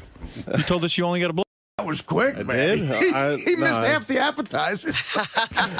He didn't even miss appetizers. I mean, literally, this chick came, it was so funny. Like, I didn't realize when she was going to come exactly. She came in the middle of a, 10-person dinner at Nobu. It was so obvious. Okay, yeah. And she grabs JD. You must have been gone for 8 minutes. I was longer than that. But, all right. But, yeah, I You did. couldn't keep her up in the Did room? it all? Well, I didn't know what to do. Like, I didn't You know should have if been I like was that Austrian dad who built that cave where he locked his daughter in. Well, I mean, I didn't know. His tunnel system is incomplete. After we were done, she seemed like she was ready to go. So I just was like, okay. Yeah. She had to make some other dreams come true. Should go interrupt someone else's dinner. Yeah, she's with the Make-A-Wish Foundation. She's good looking. She had big tits, blonde. After the video store girl dumped you, did you still work together? Like after she ran off with the cop? Yeah. We had to. Yeah. And what did you say to her? Did you say, "Hey, what are you doing?" No, it was just very awkward, and Did you feel like the movie Clerks when you were going through this? I just felt like a total. Yeah, I've had the same experience. She started off with a cop and then somebody else, and she ended up getting pregnant. So Everybody banged her but you. yeah. Would the cop come in and just laugh at you? And I don't know. Dude, thank God you didn't get her pregnant. Look at the upside. Yeah. Well, how do you do that, Artie? He's got to get her clothes off. Getting her pregnant would have been good, though. You could have at least locked in with her. He'd still be getting something. Right. Wouldn't have led me here. Be the only case of a guy trying to trap a chick. He's running around. No, let's not use a condom. So you say it's 3. If you're including, he's saying Are you that including each time or each girl? each girl. Oh, you're just counting the girl. JD, am I right? 3. No. I think It's a little more, not much. I haven't talked about everyone. A little more, not much. I don't know. It's like 7, maybe. Wow. You lying. Okay, whatever. Big shot. 7. Who are these 7? How many Fred of them hasn't are, even had 7. How many of them are repeat business? I don't know. Fred's had 2. Oh, stop it. No, it's Fred, true. Fred, tell him your number. No, it's about 7. You're lying. It is. Yeah, I know All Fred's right, I'm exact lying. story. And you never lied to, right? I don't lie. Fred. Of course you lie. No, I thought we established that Fred did sleep with more. No, people. what Yes, I happened did. was Fred had. You know, this chick makes in Howard. This makes Florida. Howard feel his universe is not complete. Right. Sorry, Fred. We're rewriting history. If I say I have 7, lying. it shakes his core. Actually, my core, It ruins his day. He can't watch his shows. It's like it just ruins his life. So if you want to say it's 2, it's 2. How but is in your reality, microphone it's so 7. loud and mine's not? I don't know. I can't even get a word in. I lost control. Well, I'm trying to stem the flood of shit coming from that side of the room. Hey, Fred, can I just say one thing? If No. you're done? No. You and I have had. You asked. I said no. You and I have had discussions over the years about. When your was the last sex time we had a discussion about this? Oh, a long time ago. A long time I'm going ago, to say right. almost 15, 20 years ago. Exactly. But you confessed to me that there was very few and I far confessed between, and it was a lot more nothing. charming than the lie I you're putting confessed out there nothing to now. He's saying he got 5 chicks in New York? He's lying. No. He had. First of all, he never got the entire time he worked with us for 20 years True. until he got his wife. Not true. Not true. You screwed You somebody went down in to D.C.? Florida. Not true. You didn't have sex in Florida. Not you true. went down to Florida. I mean, you went down to Florida when we were in D.C. You didn't get sex from that chick. Turned out she was lesbo or something. This would be correct. Right. But the thing is, before that girl, I had 3. So 3 at least in D.C. No, you didn't have anybody before. in D.C. No, I had You no had one in 3. D.C. So your wife's the 4th. No. So There were where's the others. 7? There were others. If Howard. before that time you had 3, where did the Because 4? there was something in between that and my wife. That's because no, it's true. You're saying when we were at NBC, I know you didn't bang any chicks. No, absolutely not. Okay. Then when we got to K, excuse me. Then when you go to K Rock, Gary, don't even let the facts get in the way. No, no, then you went- He's on a mission, and it's going to ruin him. He's going to sit there and obsess about it all day. because I'm right and you're lying. And you lie. When we were at K Rock, you had someone before You are, Allison, and you're a liar. Okay, but prove me wrong. You're a liar. Answer the I question. don't have to prove you Did wrong. This is not a court of law. You know you're lying. No, I'm not lying. Sorry. Produce the women. Are they still I don't have to produce them, alive? Howard. Sure you do. I don't have to do anything. Yes, you do. Pull them out of your basement. No, seriously. Seriously, you have a problem. No, seriously, you're saying at K Rock. Seriously, dude, okay, I have you a problem. really have a problem. So let me understand something. You're claiming that at K Rock, before you went out with Allison, yes, you had 3 women. There was at least one that Gary knew of, and there was a few others in there. You're as saying well. between NBC and your date with mostly at Allison, K-Rock. You had 3 women. Yeah. Well, no, 3, like in college, maybe even 4 if you want to count just a simple blowjob. Yeah, but we're talking No. about, you said, Artie said no blowjobs. Okay, well then it's 7. It would be 8 if I had the blowjob. It's only 7 without. I don't buy it. Sorry. I still don't know where. I guarantee you only had two women. Artie said in his entire life. Yep. You know what? It His makes wife- makes you feel better. And his wife. It went from 10 to in this conversation. It so makes you feel It went better. from 10 to 7, and I'm telling you, I never said 10. He said, but somehow there was an 8. When did I say? There was an 8. I said 8 with if it was a. But Artie says that doesn't count, so it brings it back to 7. My rules all of a sudden. He said 7 from the beginning. Of course. He never said 10. Here's what I remember. Fred and I were very specific about this. No, you know what? I've never been specific with you about that. Never. No, you have. You've been honest and also refreshingly honest. No, I haven't. It's refreshingly honest because it serves your purpose. Fred, I never talked. Hillbilly in Hartford. That may be the truth. You weren't getting anything. And you're a hillbilly from Long Island. You were more awkward than For JD some reason, when I you met feel that somehow you're born on Long Island. It makes you like special. No, I just know what my history is. That makes you special, right? More special than you. Right, that's true. There's no doubt about that. I'm saying when you I are the met most special person in the world. You were very Oh, that's obvious. But the most special person. You know I am. Time Magazine of the Year should pick on you to be the most special person in the world. Yes. They should. Sorry, pal. Just I'm not you have to disagreeing. lie about how many women you have. I'm not disagreeing with you. All right.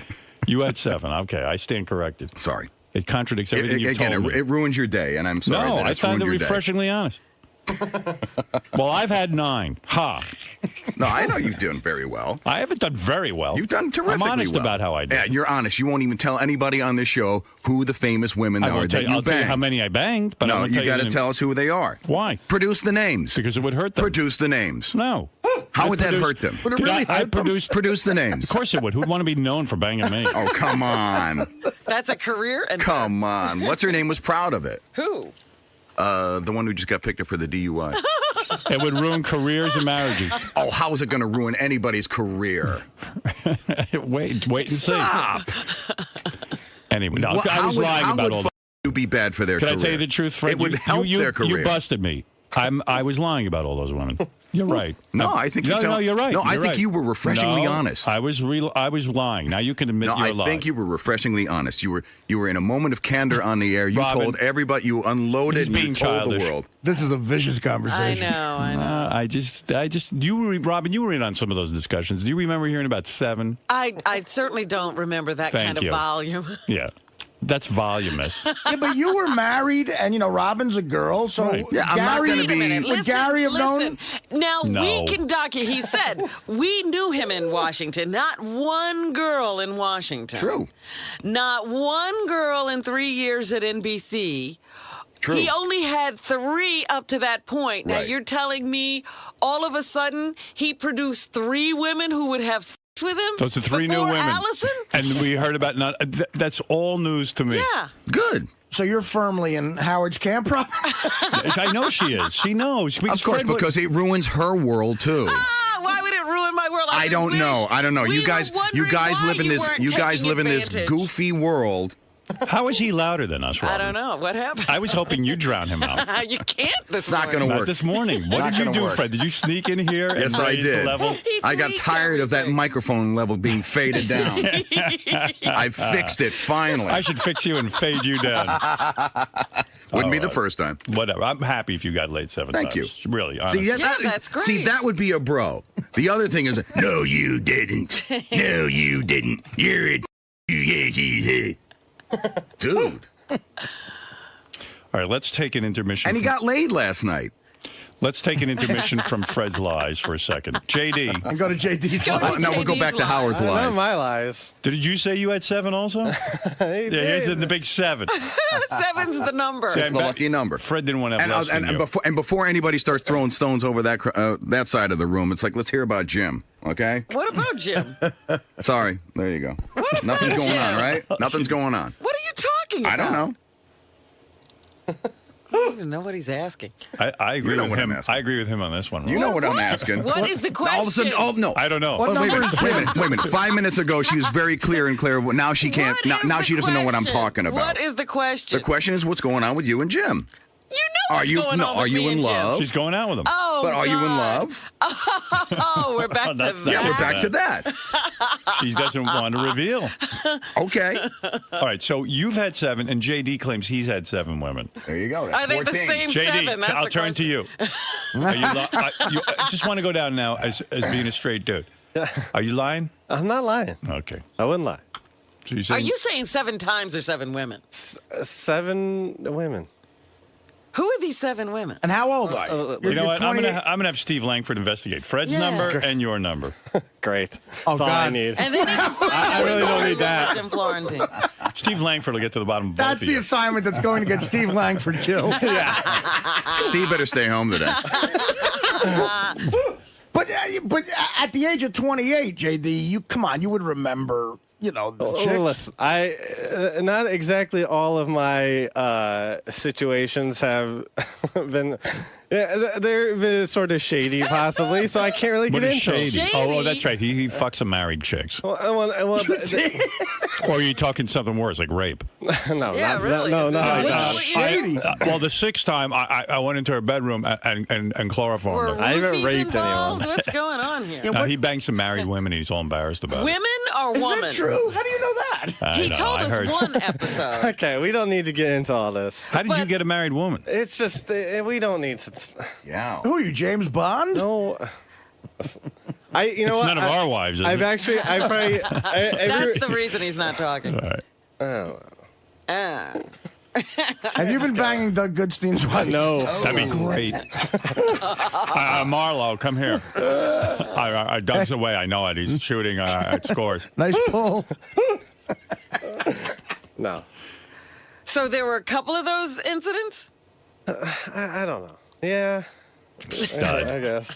Because JD reverts into a very cocky way of answering. He goes, Imagine- "Look, man, look." Imagine you find out your wife's been banging JD. Like you go like, Okay. I we think my don't- wife's having an affair. And then It could have been someone's girlfriend. Yeah, I'm not exactly saying exactly who it was. We're so. not saying either. We're just saying you're a guy, and just imagine you were the one who stole the wife. Are you the emotional friend of Sal's wife? No. Wouldn't it be great though? Like you come on, Oh, I my wonder who this guy's, and God. you're imagining like she's with the Chippendales dance or something, and then you see your wife turn to JD for.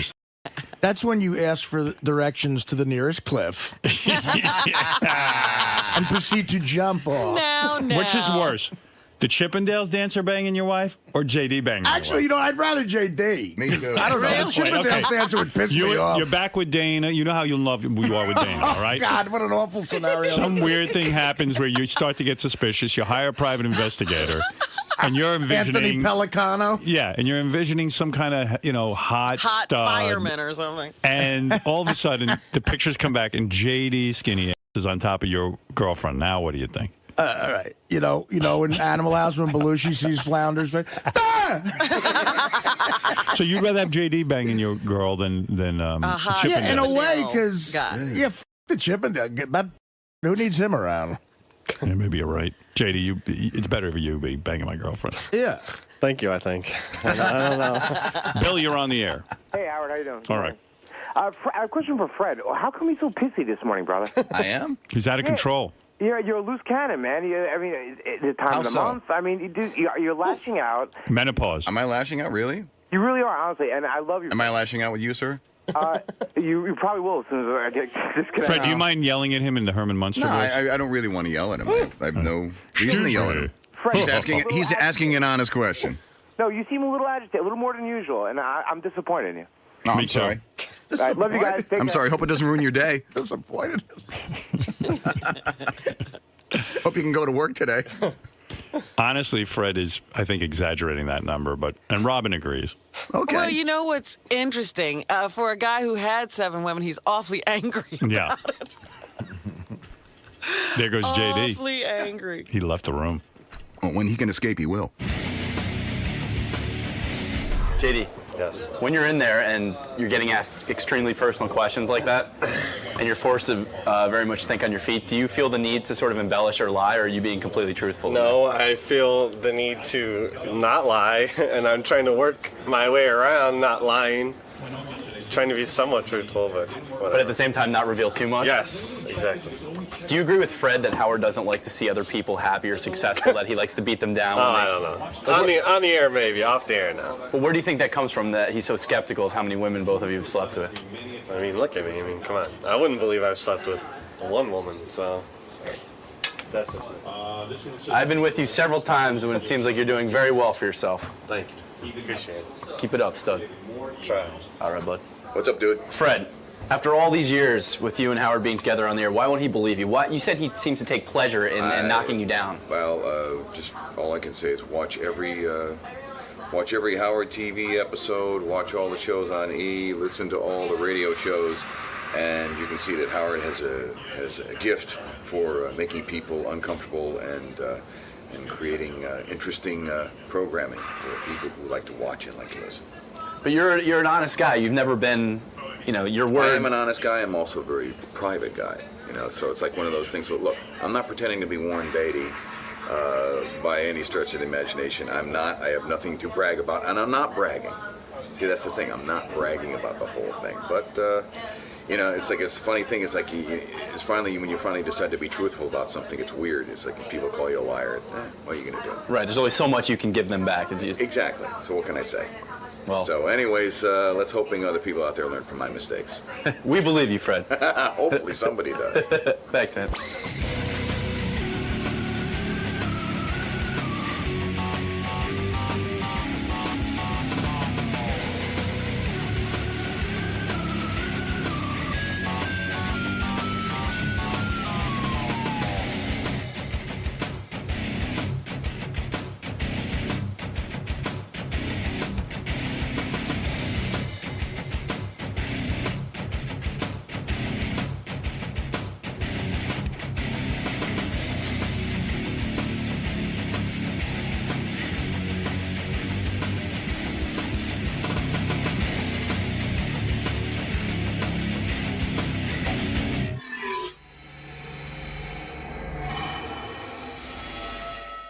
All right, thank you, JD. And Yeah, good luck with like your blog.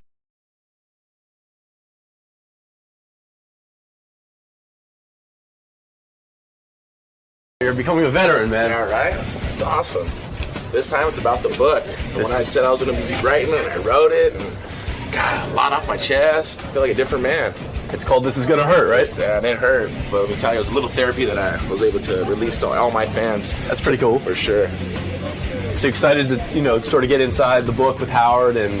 Yeah, there's a lot of things in the book that, I let go, and I look at it as a positive chapter in my life to turn to the next chapter.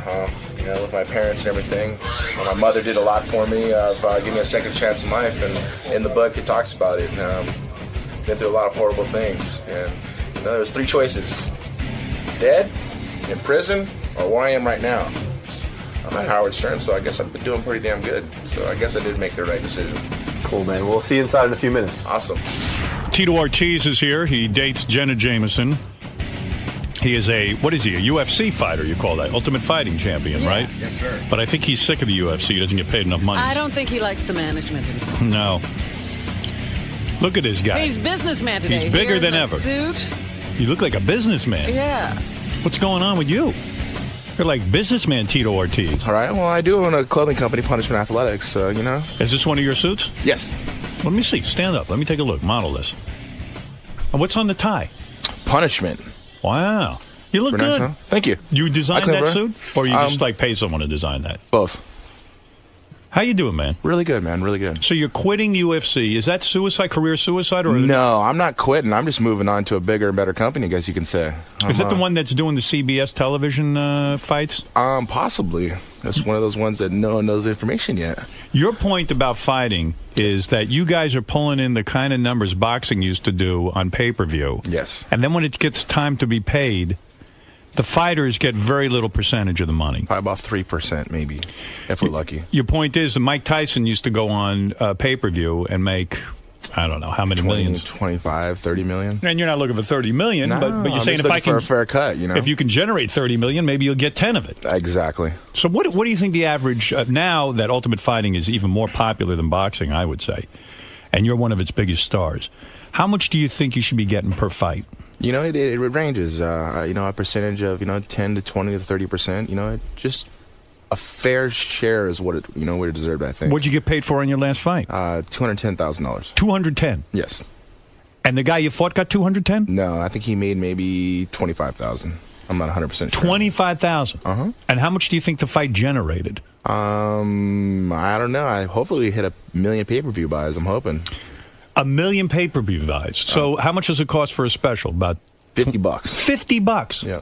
And if there's 1 million buys, I'm going to do some quick math. Give me a second. Go ahead. It's not that hard. Now, I know 5 and 0 is 50. Oh, Okay, we Howard, start with this that. is really 50 easy. times 1 million. That's $50 million. Good wow, for you. that's pretty All right, good, so it took me a Howard? minute. I mean, who wouldn't have to think about it? You don't want to get the wrong answer. So you're saying in a fight that generated $50 million, you got paid $200,000. Yes. We get a little piece of pay-per-view, but that's just hoping that we do a million pay-per-view buys. So then With a you good go chance. on the air and you're not afraid of any man, and you go on and you talk about your boss, that guy, what's his name, Dana? I don't remember his name. I really don't. He's at the point of not even mentioning the guy's name. Yeah. Are you guys involved in a lawsuit or something? No, not at all. I'm continuing a different chapter of my life, and wow, you won't even He's mention the guy's name. erased him. Yeah, You're gonna pretend you don't remember this guy's name. Yeah, no, he's you know, Howard. I mean, when you used to be at your old radio station, you didn't like the people you worked with either, so that's Right. why you're to a bigger and better place, like Sirius. Right. Who That's did why you I'm used going- to work for? You don't know. I don't remember their name. Exactly. Same thing. I'm in the same situation. No, I used to work for, Viacom. I understand that. Listen. And you spoke out. You spoke your mind, and I'm speaking my mind, and I'm in the same situation. So are you considered a troublemaker in your industry? Of course. You are. Yeah, if you don't go with the company, you're against the company. What company are you with now? I'm with the Tito Ortiz company. Good idea. In other Yes. words, what you're saying is, if you choose to fight someone, maybe set up your own pay-per-view. I'll be doing my own promotions, and I'll be co-promoting with possibly some other companies that have already started their businesses. Well, who are you going to fight? That's the question. Yeah. We got to find the toughest guy possible. Who is the toughest guy around beside yourself? There's a bunch of guys who are very tough, You got to look at the ones who are going to sell the most tickets. You ever lose to anyone? Of course. Actually, I just lost 2 weeks ago, Howard. I lost a decision to a guy who ran away from me. If anybody got to see the match, he ran away from me for 3 rounds. And You lost the decision. Do you think it was because the guys who you work for? 100%. You do? They put me against a guy who would run away from me and try to pick points. And anybody watched the fight, I came to fight. I tried to press the fight. There's a few times I was like, come on, man. Stop pussing out. Let's fight. What's the best way to fight a man? Let's say I'm in the street. I've got to fight a guy. What's the most damage I can do? Sock him? The best way Chuck is- Zito told me to punch a guy in the jaw here, and you'll knock him out. Yeah, I usually talk my way out of it. I'm like, hey, we don't On the have to street, fight. you talk. Yeah, But give you have advice to pussies Well, like all of me. a sudden, someone pulls a gun on you. You'd be Understood. pulling Matrix and stuff and be dodging bullets. Yeah, I don't know that move yet. But a pussy guy like me, I get one shot at this. What's the best thing I can do in a street fight? Talk your way out of it. Talk my way out of it. Of course. Oh, boy, that always So you works. got the Yeah, best it weapon does. already. Well, Yeah. the best thing is just kill the anger right off the bat and go be positive and try to reinforce good nature around it, and you'll solve it right there. After your last fight, you were not allowed to do a press conference after the fight. Why is that? I thought we lived in the United States of America, right? Yeah, we do live in the United States of I America. thought so last time I looked, and I walked up and they're like, "You can't come in." I mean, you can't come in. Who told you can't come in? One of the ladies who worked for the UFC. And because you're a troublemaker. No, I'm not a troublemaker. I speak my mind, and I'm Right. not going to hold anything back. She's like, "You can't come in here." I'm like, "Well, you better call security, because last time I looked, this is United States of America." Went and sat down, and they'd done everything in their power trying to not let me be in there. Who's going to be able to stop? A woman stopped you from getting up there and making your She tried to. press conference, but you did get up. Yeah, I went and sat down, and I was like, "You guys got to call security because I'm not leaving." I've been to the last 11 years, over 25 press conferences after my fights, and you guys are not going to let me be in this press conference? Get security. At the I'm not press leaving. conference, did you say, I feel I won the fight and that I was given this decision because of my business relationship with the UFC? I didn't go that far. I'm not looking for excuses. I lost the fight. Plain and simple. The guy ran away from me the whole time. I tried to, conflict with him and get a fight going. That's what we came there to entertain the fans who watched the fight. And it didn't come down to that. He ran away, picked his points, and when he scored on me is when I was out of position. All right, fair enough. You're a brave man to get in the ring with Thank anyone. you so much. You, of course, everyone knows you bang Jenna Jameson on a regular basis. It's my woman, Howard. That is your woman? Yes, sir. You are not going to get married to her? Nah, we don't need to get married. No extra pressure. Why She put says pressure she on? wants to have children, though. Yes, we are working on that. You are? Yes. Why is there a currently delay? working on Why is there a delay? Yes. Well, this last year we've been very, very busy. So this Too coming up busy to year- bang? No, that's every day. Come on, Right. Howard. You bang her every day without a rubber? Of course. Okay, and you blow your load inside of her. I take it, right? You're crazy, Right, you don't Howard. pull out. Do you pull out? You do I don't not. know. Do you pull out? No, I wear a rubber because I don't want to get my woman pregnant. I don't want more kids. I've had 3 kids. Now, you're in a different situation. Yes. So what I'm saying is when you're actively trying, you're a man's man, that full load, I know you must have a huge load, a big set of That's balls. what she said, yeah. And You have not impregnated her yet. I would think a man of your stature, a man of your prowess, would have impregnated her on the first try. Right. Much as I did when I had my children. Right. Now, We will. We're working. Is it your problem or Jenna's? I don't think it's either of our problem. It's just there's a time for God to put us in the right position at the right time. So you blame God? I don't blame God. I blame God for Are anything. you doing the things like taking the temperature every day so you know? We haven't got to that point yet. I'll Right take now, her it's more of temperature. it's a fun loving, as you could say. I see. Right, Yes. you haven't taken her temperature yet. Yeah, Believe me, that can be fun too. Yeah, right. If you can't conceive, will you adopt? I think the next step after that is going having someone else possibly having a kid for us. Surrogate. Yes, possibly. You never What know. about Robin? It's your I'm surrogate. not a surrogate. Robin, you actually look great. You lost a lot of weight. You She look did. very, very good. I'm Now, very proud of you. You made you. a statement recently that you and Jenna are now investigating Scientology. That was you always got to find interest to something, I mean, as a kid growing up, I looked at Mormons, Christianity, Lutherans. I did through all that. Why are you and Jenna Jameson investigating Scientology? You told me you'd come back here and tell me what you found in your investigation. I found it's a little bit of everything that people believe in. Yeah. So you're not a Scientologist? No. Are you thinking of becoming a Scientologist? Maybe. I don't know. Possibly. Possibly. Know. E-meters, a whole thing. No, not that much. That's a little too much intense to it. What do you mean? Yeah, it's a little too intense. I know. You know what? I believe in just being a good man, and treating people with respect and help others around you. And I think God put us on this planet for that reason. Tito, you've written an explosive new book. Yes, It is I was called, working on it last time I was on here with you. It's called This Is Gonna Hurt. It's in stores now. I'll tell you about Tito's book signing. I know a lot of fans want to go out and say hi to Yes, for Tito. sure. Is Jen in town with you for the book Yes, signing? she is. Will she show up to the book signing? I I think she will. And what will she wear to the book signing? Will she wear panties? Of course. She's a wild girl. Yeah, she's calmed down a whole bunch. She's Has a she? different woman. Oh, she's a totally different girl. Why, in God's name, and do you address this in the book, why did you wait a month to bang Jenna Jameson? It's Explain respect that. value. Respect. It's respect value. It's a woman who enjoys sexuality.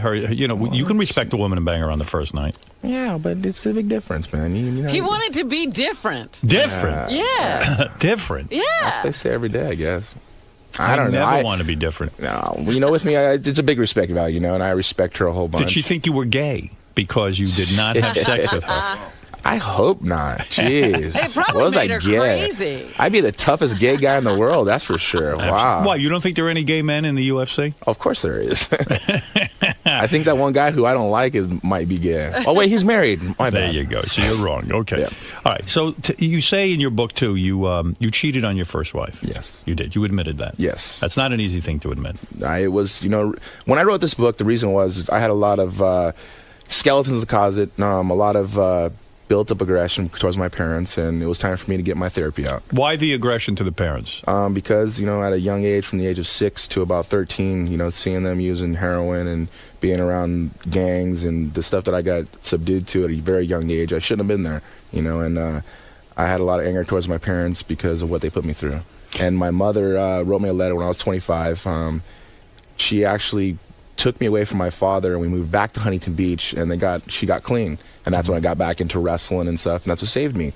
And I got to thank my mother, for her being a complete heroin addict, to cleaning herself up and changing her whole lifestyle because of me for my future. I thank her 100%, Well, yeah. I mean, the heroin addiction is a pretty strong grip, and the Yeah, fact that very she did something for you as opposed to herself. I mean, she was with my father for 15 years, and that's very unselfish of her to do what she did and, give me a second chance at life. Let me understand something, Tito. So you're saying when you were growing up, your mom and dad were both on heroin? Correct. And they abandoned you? Pretty much, I would be there to be fed, have clothes on my back to get to school. I never brought people over to my house because I was embarrassed because we were living either in a trailer park or living in a motel or, it was just... Would you go home and see your mom shooting up? And would she try to conceal it from you? Yeah, they try to conceal a little bit, but, you smell the matches burning. I mean, to this point in my life, I can't stand sulfur at all. Right. Sulfur smell, it drives me freaking nuts. It's funny. You could have either gone either way. You could have become a heroin addict and joined in on the action, or rebelled, and you were a strong-minded man enough to say, "I'm not going to take this and make this my lifestyle." Oh, for sure. I mean, there was a point in my life. There was 3 choices I had to make. Be dead or in jail. Right. Be in gangs and on drugs. Right. Or be where I am right now.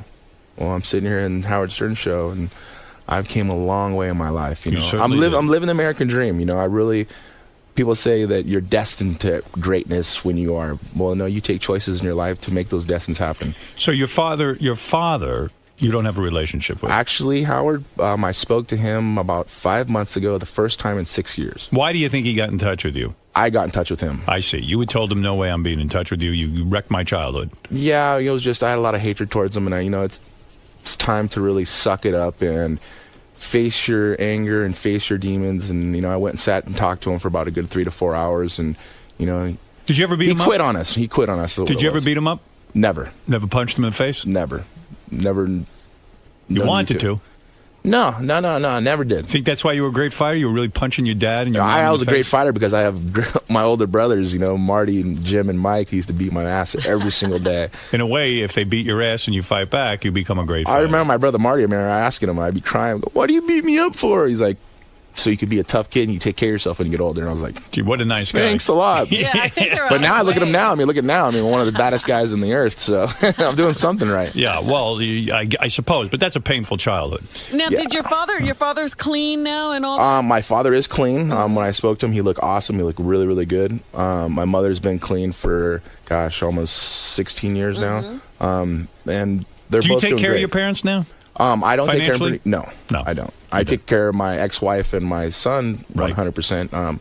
Actually, I gave all my money to him. Now it's time to start all over again.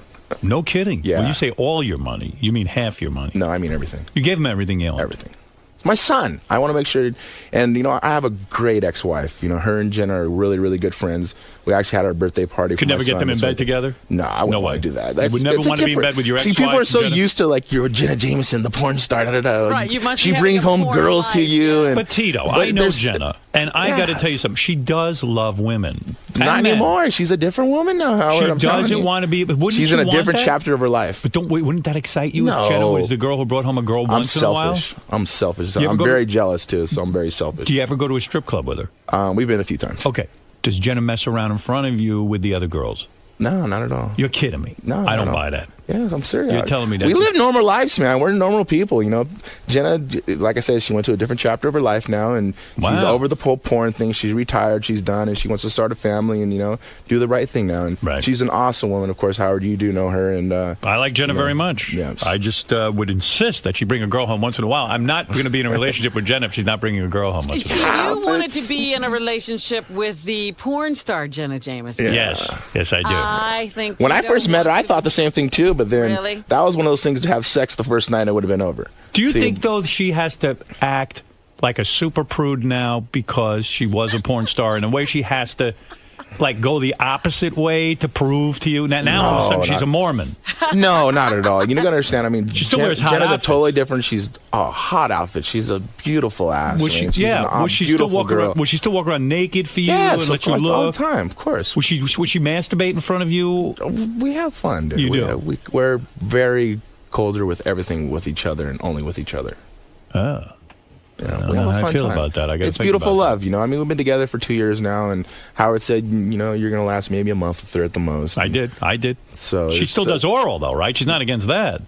Of course. Oh, thank God. Yeah, right? I don't imagine you marry Jenna Jameson and you're in a relationship, and then she says, "Listen, I don't get blowjobs anymore." You're like, "What the fuck is this?" Yeah, right? I'm out of closing this. down that shop.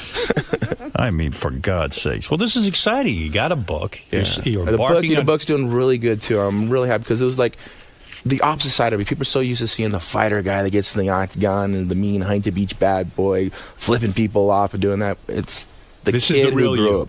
It's the one who grew up. It's and your life story. I've lived through a lot, Howard. At a young age, I'm 33 years old. I'm still going to compete and fighting for another 3 more years. But it's a new chapter in my life that's turning over. When you started dealing drugs as a kid, yes, was that because you saw that was the culture you were in? Your parents were exactly. Were your parents proud of you? In a way, heroin. They didn't know. Proud. I kept it hide. No one knew about it. Only the people who I dealt with and so forth. I mean, we sold marijuana, and that was, just one of those things. Was to pay rent. Right, I understand. To put food on the table, and I was a thug kid who didn't understand anything at all.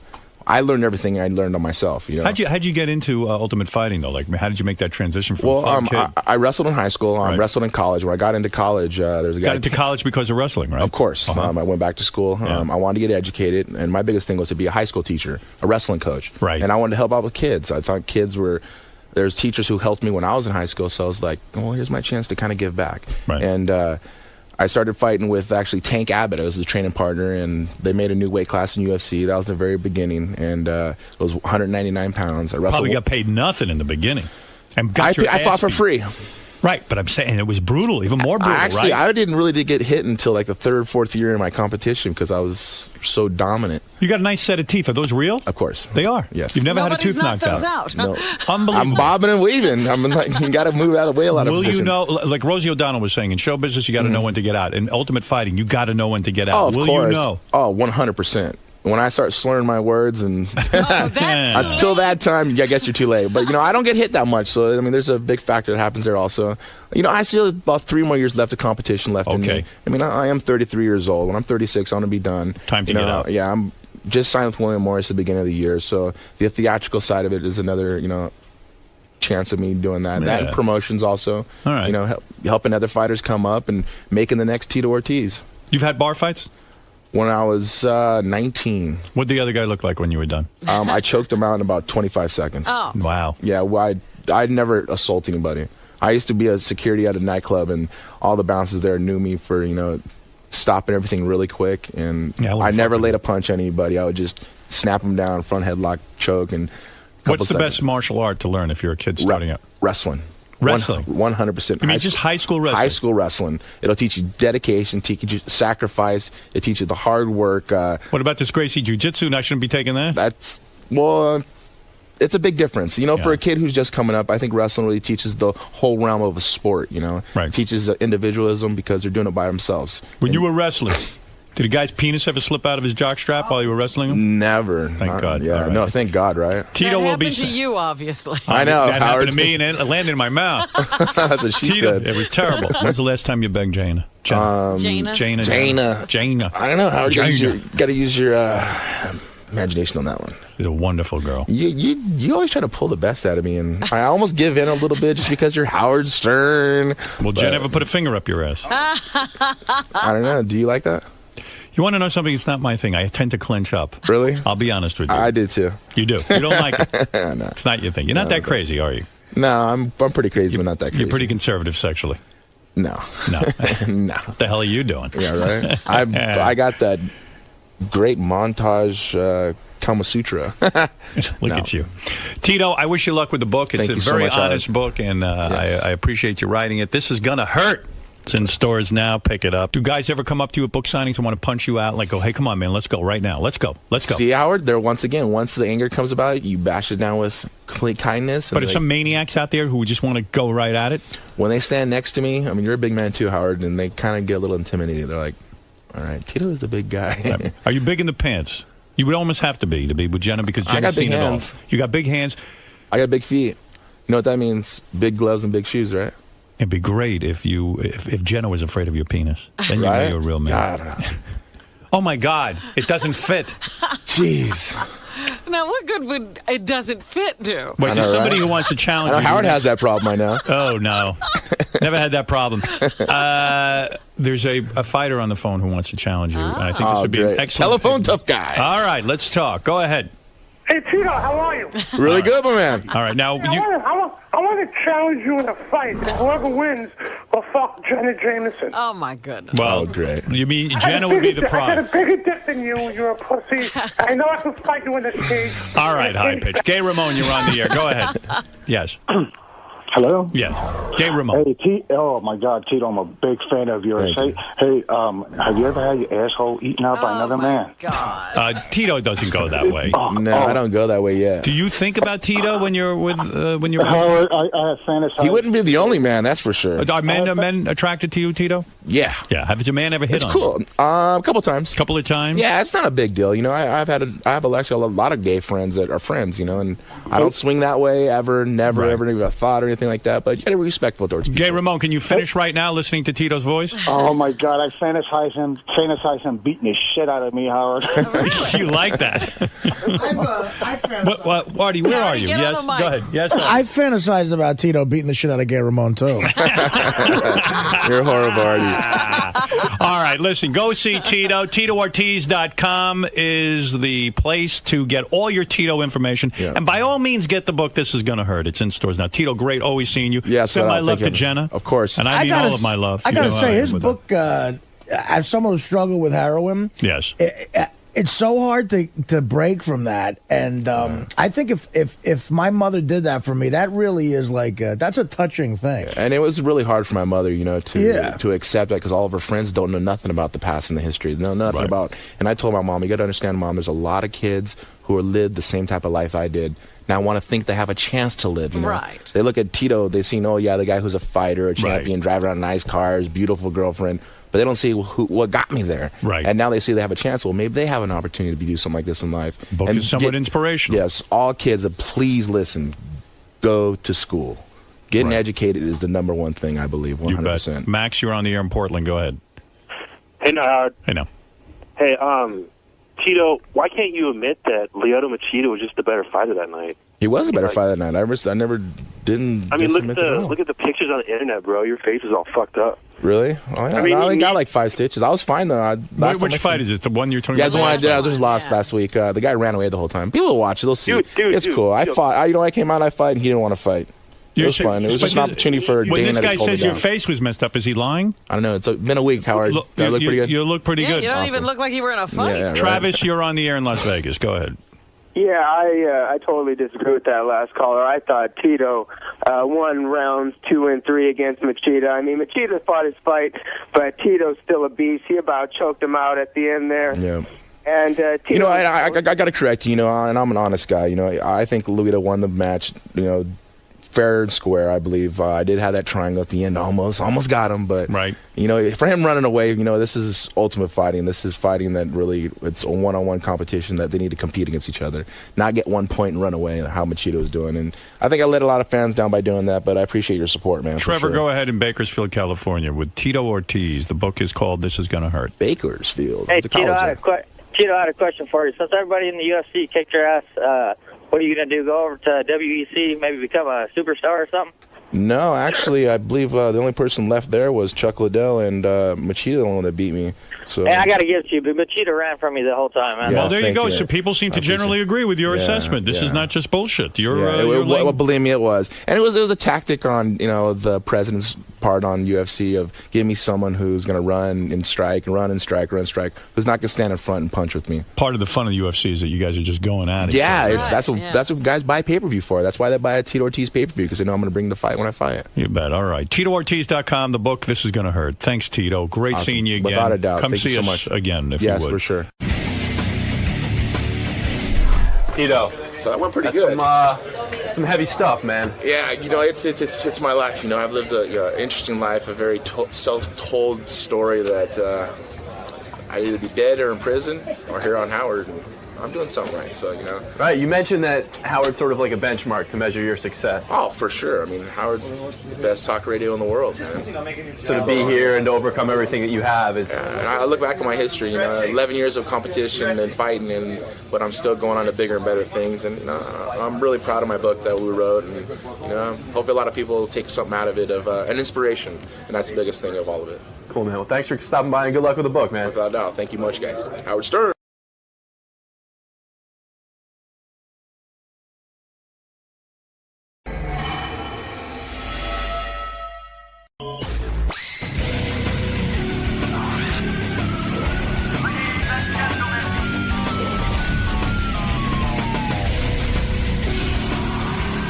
By the way, Courtney Love's supposed to show up at 8:30. Is that right? Yeah, 8:30 today, Courtney Love. You say that like you don't expect her here. Yeah, I kind of think like... I'm with Howard, Robin. Yeah, really? I booked her, but, if she doesn't show up, don't get mad at me.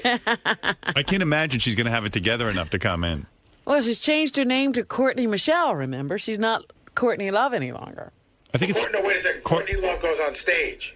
Yeah, Courtney Love's on stage, but in real life, she's Courtney Michelle. I'm hoping Courtney Michelle will be bringing her here. But she said Courtney Michelle said she doesn't need Courtney Love in her real life anymore. So who are we getting, Courtney Love or Courtney Michelle? I think we're supposed to get Courtney Michelle, but who the hell knows? Did you see the notes on her, Howard? Yes. I mean, if she didn't sell records, she'd be in the whack pack. Can you book both of them so one of them will show up? You should We have have booked. 2 guests today. We're hoping Yeah. one shows You up. should have booked Courtney Michelle and Courtney Love. That way, you play the odds. Courtney Love is not here yet. And Oh. I don't even know. Gary feels she will be here because she's booked through a record company, which will keep her on track. She's in the building. She is in the building? so she is. Okay. What, is she lost? We just got to know that she's downstairs. All right, yeah, because I think I have to pee before I do the interview. Why is that? Because I got to pee for the last hour, and I was so busy. You couldn't go during the last break. No. That's when I go through all the notes and everything. I see. No, there's no time. There's no time to be human on this show. If you're trying to gauge how to do the rest of the show, I found out that everybody's in the building but Courtney Love. All her people are downstairs, so she's running 15 minutes late. I told you. They know where she is? I don't know. That's just because the first thing Tim goes, they're all downstairs, and they all are except for her. Well, here's the problem I have. Then the interview starts at 9 o'clock, and then Why wouldn't the people go pick her up? because they can't get in her room. You know that. You know what? They're afraid of her. Maybe I'll interview her people. I don't care. I was going to say, we should talk to the people because I want to know how that works. How come you're not with Courtney? I bet you their stories are 50 times better than Courtney's. Yeah, like what they did this morning. There's probably all the people downstairs, and there's probably a whole group of people who are trying to get her here. Right. I'd pay to see a reality show of that. Shouldn't she be handcuffed to a responsible person? Well, that's what I'm saying. Some person should have been assigned to her and all these people. And by the way, when they tell you she's 15 minutes late, it's usually a half an hour. It means they don't know. Could you imagine, though, like, I feel bad for people who are part of so-called entourage. The people. I have never been out of control in my life. Honestly, I'm the most controlled, disciplined human being. If I have to be somewhere, I'm there before any entourage shows up. I get there myself. I'm there. I'm in business. I'm ready to go. Well, even at the Wendy show yesterday, they were like, oh, this is so great because we were just dealing with all these entourages. And here are you and, Dr. Oz's wife, and it's just you guys. Yeah, well, it's pleasant. But anyway, can you imagine, like, you're like a public relations person, you're in charge of making sure Courtney Love gets somewhere? You got to be having major anxieties because you can't really talk to her. And you're using your relationships with these outlets, these shows you book people on. Yeah. And they're relying on you to make sure that talent is there, and you have no control. You have no control. I could just picture, Courtney, you there? We're late. We're supposed to be on the air 8 minutes ago. Well, the record company's already tied up 5 years making this record. And God knows how much money they've pumped into this thing. Courtney, listen, hon, we got to go away. Leave me alone. Leave me alone. You're booked on Howard Stern. Fuck Howard Stern. He'll play. Come on, Court. We did a lot of work. We got you on a lot of shows. Come on, we want to get the Gotta airplane. pump the album. Me, I'm so neurotic. I'd be there like within minutes. Well, you understand the pressures. Right. And so, Courtney's had this life where, I don't know, I guess everything's come easily to her. Court, can you open up, hon? Get me my juice. You need some juice? It's the juice. It's the juice. Courtney, get out of the bed now. Courtney isn't here. Who am I talking to? You're talking to Courtney Harrison. Courtney Michelle Harrison. You're looking for Courtney Love. I didn't say I was going to do that. What do you mean? I'm Courtney Michelle. Courtney Love said she'd go. I'm George Harrison's daughter, Courtney Harrison. I think she's a great interview and everything, so, I love having her on, but right. It can't be easy being having her her people. on, you never know if you're going to have her on. Right. Well, I hope we do see her at some point. Well, it's like 8:30, and Courtney Love isn't here. She's supposed to be on the air right now. Where is she? I have no clue. I don't know. It's crazy. She's obviously not here on time, which I don't think is a complete surprise. But I guess we're trying to track her down right now. Are you surprised? That Am I she's not surprised? Here? No, I'm not surprised at all. I'd be surprised more if she shows up, to be honest with you. What do you think's going to happen? shows up or not? I'm going to go with no, to be honest with you. Yeah. I mean, at some point, Howard's just going to say, all right, maybe at like noon he'll say, we got to end the show and forget it. What's his cutoff, do you think?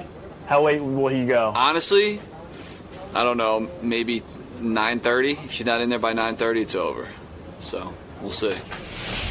Would you like a Courtney Love update? Yeah, can we schedule this for another day? No, here's the deal. Courtney's downstairs. Yeah. Ronnie just called up. Courtney's downstairs. She's in her car. She's on the phone. She's not getting out of the car. Ronnie can't figure out if she's finishing up a phone call or just refusing to get out of the car. All right, listen, please do me a favor. Well, she's, It's enough. Why can't we send a camera? She doesn't really comprehend that. Like, I've been here since 6 o'clock this morning. We're not waiting just to film her. Yeah. Can I just say one thing?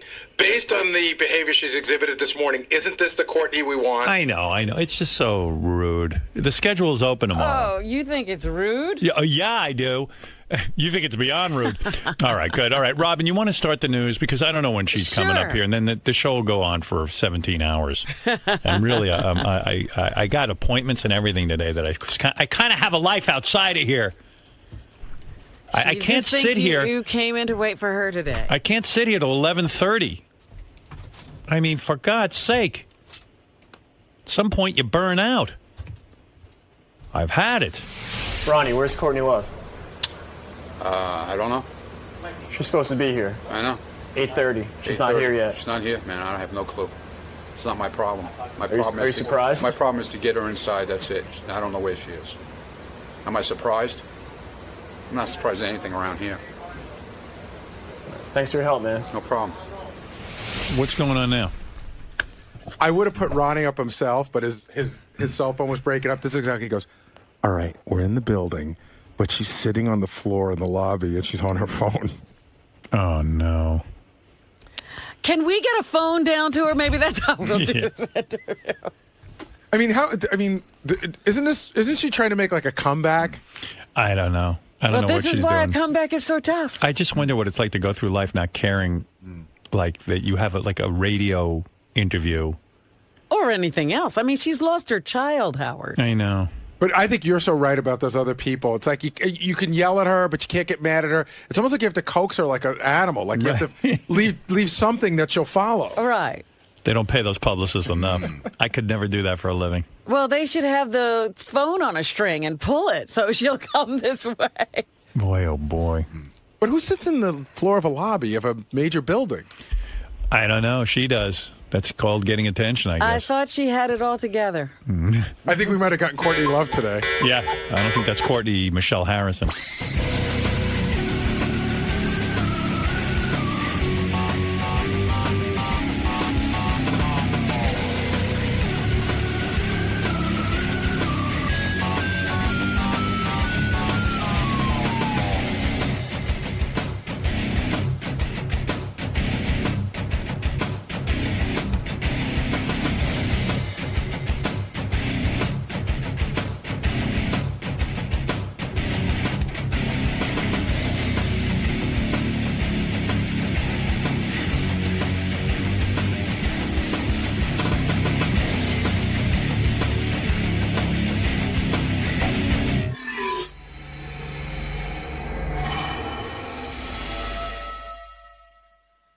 Tỉ mỉ, dù là cái sản phẩm nó chỉ có vài chục nghìn thôi, nhưng mà họ làm rất tỉ mỉ, mình thấy là rất là tỉ mỉ luôn. Không những là cái ngoại hình bình thường. Cái này mình mua Shopee các bạn ạ, mình mua Shopee. Cái đợt đấy Shopee hình như là kiểu ngày 1 tháng 1 hay là 2 tháng 2 gì đấy. Nói chung là cái đợt đấy Shopee hỗ trợ free ship và được giảm cái gì voucher, được tặng cái voucher phần trăm mà giảm giá. Ví dụ như là mua 100.000 thì sẽ được giảm 1.000 mấy hay là 10.000 mấy gì đấy, đại loại là như vậy. Nói chung hay được 5.000 đấy, nói chung là sẽ được giảm trên cái sản phẩm đấy là bao nhiêu phần trăm ấy. Thì đợt đó mình mua là sau khi mà trừ hết những cái voucher khuyến mãi này rồi hỗ trợ được free ship thì em này mình mua có mấy chục à, mình nhớ là khoảng tầm 70 hay 80 gì đó, cỡ đấy thôi chứ không cao đó.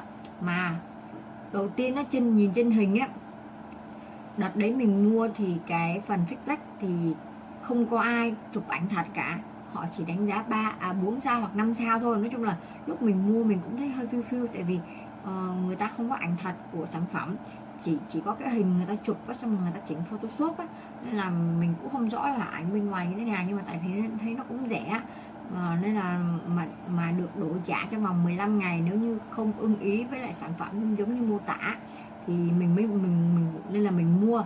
Thì khi mua về mình thấy rất là ưng lắm. Đây các bạn nhìn đây là 2 con mắt nhé, 2 con mắt là bằng lông đúng không? Thường á, là người ta sẽ chỉ làm bằng lông không thôi, tại vì bằng lông đen không như vậy nó đã đủ thể hiện được cái con mắt của cái con gấu này rồi đúng không các bạn? Nhưng mà không đâu, các bạn nhìn nè, bên trong cái lớp lông nhá là người ta làm một cái con mắt bằng nhựa, các bạn nhìn này, đó thấy không, nó lóa thế nhỉ, đó các bạn thấy không, đó con mắt bằng nhựa nè, các bạn thấy con mắt bằng nhựa không? Người ta làm rất là cẩn thận luôn chứ nhá, tại vì đây có mắt bằng nhựa, nếu mà cái lông á nó phủ như vậy này thì các bạn cũng đâu có thấy được con mắt đâu đúng không, đâu có thấy được cái hột nhãn mắt bên trong đâu, không hề thấy luôn, mình không hề thấy, nhưng mà họ vẫn làm tỉ mỉ đó, các bạn nhìn thấy không, vẫn làm tỉ mỉ luôn đó, rất là cưng. Còn đây là phần khóa thì đây, thật ra thì cái khóa của họ thì nó có một cái đường, có một cái móc nhỏ nhỏ này để cầm này, nhưng mà đợt trước mình giật mạnh quá, nó bị vướng vào cái áo khoác á, thế là mình mới giật ra thì nó bị gãy mất cái khuy rồi. Bây giờ còn mỗi cái này nhưng mà vẫn có thể mở được các bạn ạ. Đó các bạn nhìn này, đó thấy không, các bạn thấy không, rất là rộng luôn nha, đó xuống tới đây luôn này, các bạn nhìn này, rộng chưa? Chất liệu bên trong bằng da nha, chất liệu bên trong bằng da, nó hơi bẩn một chút xíu thôi nhưng mà da hơi bị mướt mượt à, chứ không có đùa đâu. Đó các bạn nhìn thấy không, các bạn nhìn thấy không, nó bằng da này, chất liệu da nè, may rất tỉ mỉ, không hề bị lộ cái đường may khâu luôn, cũng không hề có chỉ thừa nhé các bạn nhé, không hề có chỉ thừa, đó rất là sâu, các bạn nhìn không, đó nó xuống tới tận đít luôn của con gấu này luôn, đó rất là sâu luôn các bạn, đó. Mà cái khóa này nhá, các bạn nhìn này, khóa này rất là khóa rất là chắc chắn luôn á, chứ không phải là những cái loại khóa mà mỏng đều đâu. Đây nó làm cái khóa bạn rất là to luôn, rất là chắc, để ví dụ như là mình có đựng đồ nặng này, cái này đựng được 3 cái điện thoại vô tư các bạn ạ. Nhìn như vậy thôi nhưng 3 cái điện thoại đấy các bạn, đây đó các bạn thấy không, đó đựng son, đựng điện thoại, đựng tiền, quá ok. Khăn giấy ướt nữa vẫn để được luôn, mà không hề ai biết là cái này là cái túi xách. Nhưng mà thật ra treo nhiều quá thì mình đeo nặng thôi, chứ cũng không làm sao cả, tại vì cái dây này, cái dây treo rất là chắc chắn luôn các bạn. Đó các nhìn không, dây treo rất là chắc chắn luôn, mà 2 lớp nhá, chứ không phải 1 lớp, 2 lớp vậy. Đó, một cái túi xách mà đi mà vừa xinh này, vừa rẻ vừa tiết kiệm như vậy, tội gì mình không mua đúng không các bạn? Tội gì mình không trải nghiệm, mà không những mình dùng này, sau này đến được con mình, hiện tại bây giờ bé nhà mình vẫn đang dùng để mang đi học, bạn thấy không, một công đôi việc rất là tiện lợi. Bạn nào mà thích kiểu cute như mình có thể mua thử một em về trải nghiệm nhé. Video của mình đến đây là kết thúc. Có gì hẹn các bạn ở video sau nha. Bye bye.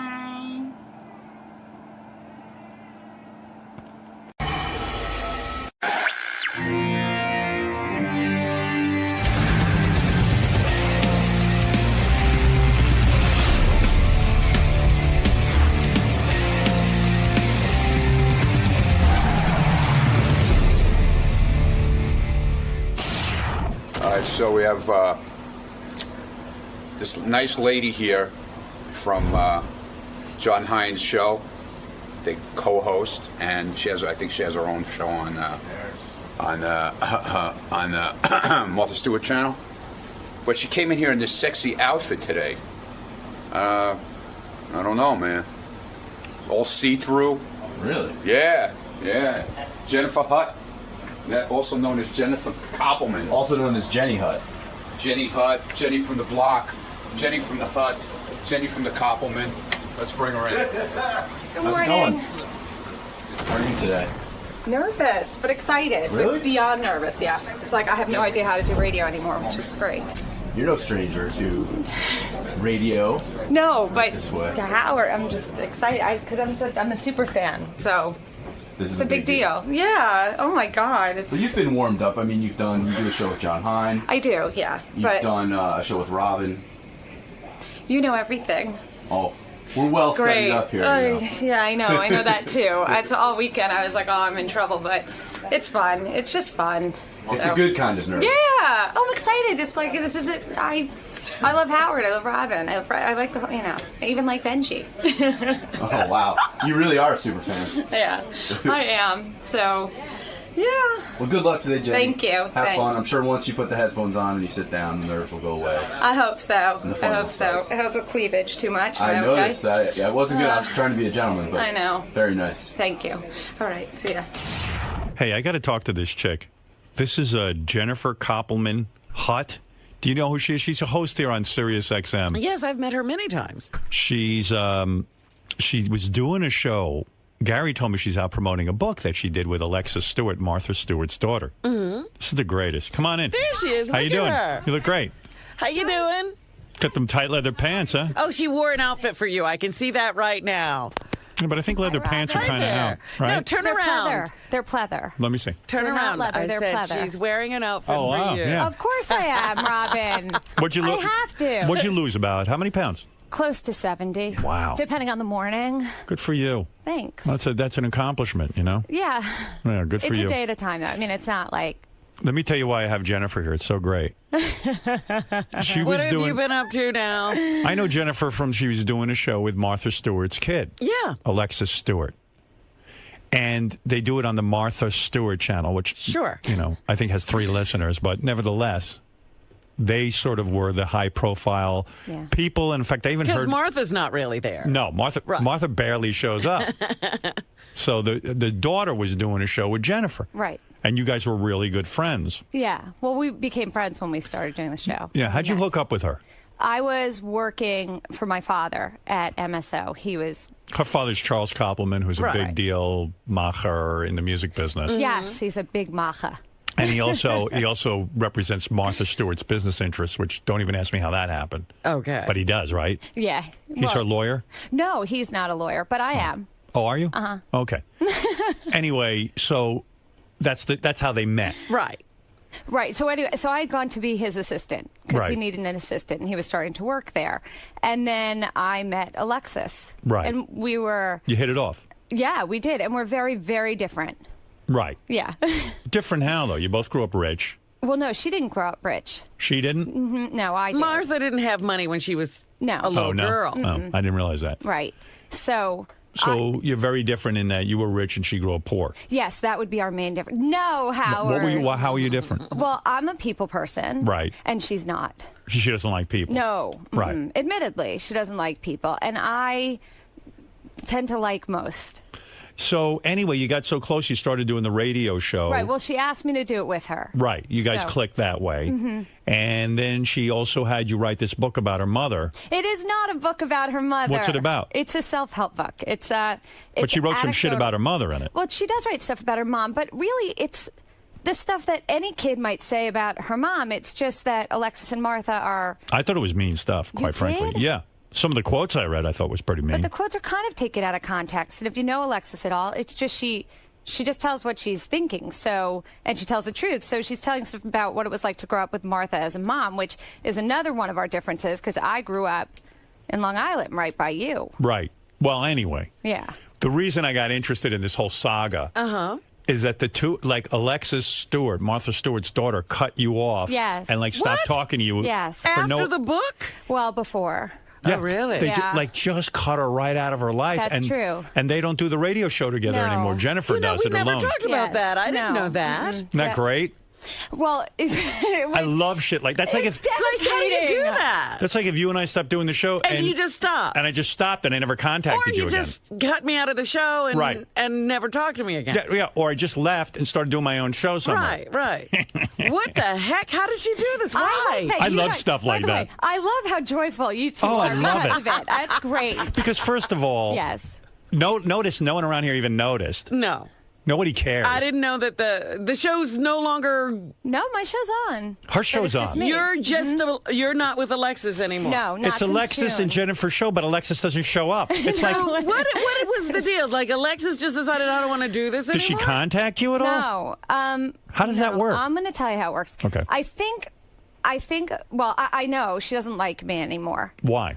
That part's unclear. Like, what did you do? Do you know? I don't think I did anything. I think my personality probably wasn't well suited for her in life. Ultimately, she's not like a girl's girl like that. She doesn't have girlfriends. And again, that's something she'll say herself. I'm not talking out of turn. Right. And I think that everything about me is kind of what she hates. Like, okay, what does No, she like hate? everything, Robin. Like what? Well, I am warm. Right. And she doesn't really She's do cold. warmth. Right. I don't know that I'd say she's cold. I'd just say that she's not interested in hugging and kissing and in touching and in kibitzing and talking on the phone and emailing. I'm hyper communicative, like annoying beyond. My husband says if I could just like keep the irresistibility and irritatingness about me in the right ratio, then I'm good. Why? But But with why would Alexis, she? I'm just annoying. So you annoy her because you're probably communicating with her. Because I breathe. Right. And because I talk to my kids all the time. And Right. I say I love you when I hang up the phone with them. And that bothers her. It bothers her, but I do it because what if Does I she feel- die? does she My feel- kids need to know I love them. Does she feel that you're phony and that you say I love you so much that it just takes on a phoniness? Yes, and that's the sincerity thing is I think something else. That she thinks that my excitement or my warmth or my happiness is insincere with people sometimes, but it's not because in the moment, I mean it. Did she break up with you? Yes. Did she tell you she wasn't going to speak to you, or it was sort of gradual. Wait a second. Did she break up with you with the time you lost your weight? You lost the 70 pounds around that time? What? Did she break up with I you? heard you. I don't. Yeah, but it. You think she's jealous that you got kind of good looking? It can't be kind of good looking. Yeah. I mean, that's so mean. No, you look fantastic. Oh, that's nice. Yeah, Thanks, no, you look Howard. really pretty. Thank you. Thanks. No, I don't think it's about my losing weight. I think my. Because before you were the fat friend who didn't get a lot of attention. Now all of a sudden you walk in the room and you're like, hey, look at this. Well, thank you. You look nice. You got first red of all, hair. You know what I mean? I am a ginger. And there's a lot of ginger hate, by the way. What's that about? You look pretty. Thank you. Do you think she couldn't handle the fact that you're pretty? No, because I think she's this magnificent looking creature that we should all be so lucky to be born and be 8 feet tall and skinny and lithe and amazing. And I'm 41 and a little old and a mom. I mean, I can put it together, but I'm not rocking a bathing suit ever. So she wasn't upset about your weight loss? I think not my weight loss, but I think my personality shift. I think that there was a part of me that was much more shy when I was heavier. When you lost the weight, you even came out of your shell more. Yes, a lot. Because the fear of being called fat dissipated. Do you think that she saw this coming out of your shell and then all of a sudden got jealous and said, you know what? It's because of me. She's getting attention, and fuck her. I'm going to break up with her. I don't think it was jealousy. I think it was just she's done with me. I think that Alexis, and again, she says it herself in the book, in life, when she is over somebody, she's just over somebody. So How did she tell you? Stopped talking to me for a while. How did she tell you? Well, leading up to telling me, Howard, she was sort of not speaking to me. Like, she would talk to me on the air minimally. And Wow. then off the air, not speak to me at all. How Well, how does that work for a show? If Well, I'll she tell you how it will works. hardly talk to you on the show. The good news is that here at SiriusXM, it's like a family. It So is? there are other for I'm me. suing my family. I know. I'm Yeah, sorry. I That don't happens feel. in family. I don't feel like it's a family. Okay, but for me, what would happen was I would be trying to not be in our office because I knew that made her uncomfortable, and that made me uncomfortable. Because Sure. why do I want to do that? So I have friends who do other shows. I have my friend. I don't know if you know. Ron Bennington has an. I would I go. don't know and- anybody. Okay, so I'd go on his show, and I'd go on other shows, and I would stay as far away as I could until we did our show. Right. And then on our show, some days I'd come in, and our show, we'd talk about life. And I'd say, oh, this morning I went here and I did this, and she just wouldn't respond. Oh, my God. And so then it felt like death, but okay, I could do it because I love to work. Poor you. It's not poor me. I have the gift of being able to be on the radio every day. Right. Who could have a better No, but life I mean, than how that? uncomfortable. You're sitting there. You're supposed to have a rapport with this person. Right. And Is then she even looking at you, or is she rolling her eyes? No, What is not she- really. But that's okay. Yeah, does she look you in the eye when she's talking to you? When she's talking, of course. Did you ever walk up to her and confront her on or off the air and No, say, because- listen, you're not talking to me? No, because I knew that if I were to say that all I would be flooded with were all the reasons why I was horrible and hate worthy. And You didn't want to hear it. no, I don't want to deal with that. It's Right. it's upsetting. But what good radio that would have been. Like if you just turned to her during her show and went, Yeah, what you know, really is going on is we're not speaking to each other. why didn't you just say to her, Alexis, Yeah. you haven't spoken to me in a year. You're not talking to me. I think the audience ought to know that, you are basically cutting me out. Right. You care to tell me why? Well, I think that our audience felt a shift. I think our audience felt a difference. Did you guys from- have an audience? I don't know. I get the feeling nobody's listening to it anyway. What a Yes. colossal waste of time. No, we have an audience. Yeah? Yes. Like how many people do you think are Like in there? 6 to 12. 6 to 12 people? Yes. Wow. No, That's awesome. That's more than I thought. I think we have an Do audience. you think you have over 1,000 people listening to it? Yeah, I do. I don't think so. Oh, that's sad. No, I'm not even making a that's joke. really pathetic then. But I think that's also part of why she doesn't like me is that I want the show to do well, and I care about the listeners, and she doesn't because she's Martha Stewart's daughter? No, I think she just doesn't. She's just not a people person. It's not. So why does she even bother to try to do this in the first place? Because she loves radio and she's talented and smart and funny. So she's got. But who does she want to talk to? I don't know, Robin. Yeah, but she doesn't like talking to people. I don't know. Maybe she But- just likes like talking to a lot of people all at once. Okay, so I'll tell you the breakup though. So what happened was in This is the greatest. For you, but for me, another reason she doesn't like me is that I'm very emotional and very sensitive. So I cry all the time. So I'd go home from work and I'd walk in my house and I'd start to cry. And my poor husband, cry who's too. lived with me through fat and thin, Right. is like Good man, by the way. he's such a good man. Yeah. I'm lucky. You look beautiful now. Is he making love Thank to you you. like crazy? Yeah, it's fun. Yeah, I mean, you look glamorous. I like it more now, though. I like everything more now. You went from So- fat chick to glamorous chick. Good Thank for you. you. I Thanks. love makeovers. Thanks, Yeah. right? And I didn't even have a team do it. And you were fat when he started banging you? Yeah, but not. I was like 25 pounds heavier than I am now. Then I blew up like a balloon. But my mom died. I mean, it was all Okay. yucky. All right. But he banged you when you were fat? Yes. How many times a week would he bang you when you were fat? I think our sex life. Maybe it was twice a week. And now it's is it still more? no, because I'm exhausted. But Right. it's like twice a week. Twice a week you bang your husband, and is he like, wow, like touching your body? And He liked me curvy too. I mean, Yeah. he does touch my body, thankfully, yes. Yeah. But I had a big ass, and he liked that. My boobs were bigger, and Right. He didn't So- put it in your ass, though, did he? ew, gross. No, No, I'm wow. a Jew from Long Island. What are you, nuts? Sorry. No entry. All right.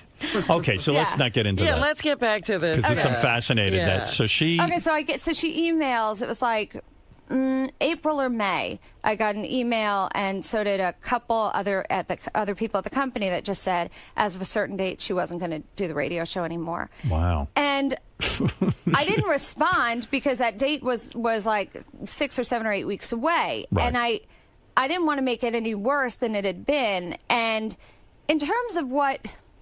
Part of the reason why I didn't want to have it out on the air was my concern was I have certain boundaries, and I wasn't sure that those would be respected if we had a fight. Right. And I just didn't.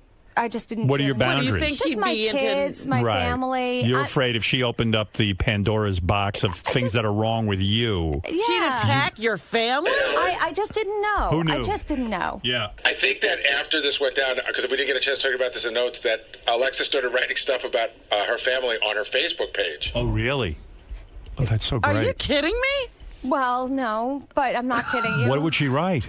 Well, she blocked me and unfriended me, so on Facebook, like all at the same time. You were out of everything. Out of everything, which You were again, blocked and unfriended. Which again, I just That's want to so make it clear lame.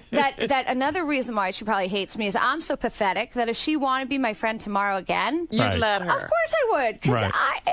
I just life is so short that I feel like Who cares? You seem like such a nice person. But what did she say about the family? I can't imagine. What did she say? What did you have to do with your family? What did she say? What's the worst thing she said about your family? I want to know. I mean, the only thing that really hurt me. Go ahead. Only thing that really hurt me was that someone else had posted. No, I think she said something like, "My father was going to die soon," or something. Your like father? That. Yeah, something like that. Based on what? I don't know. Based on nothing. And she wrote, "Your father's going to die soon." Yeah, or something. But I don't even. It doesn't even matter. It's Why would like, she bring up your dad? Who cares? Really, the whole thing was. It's so childish.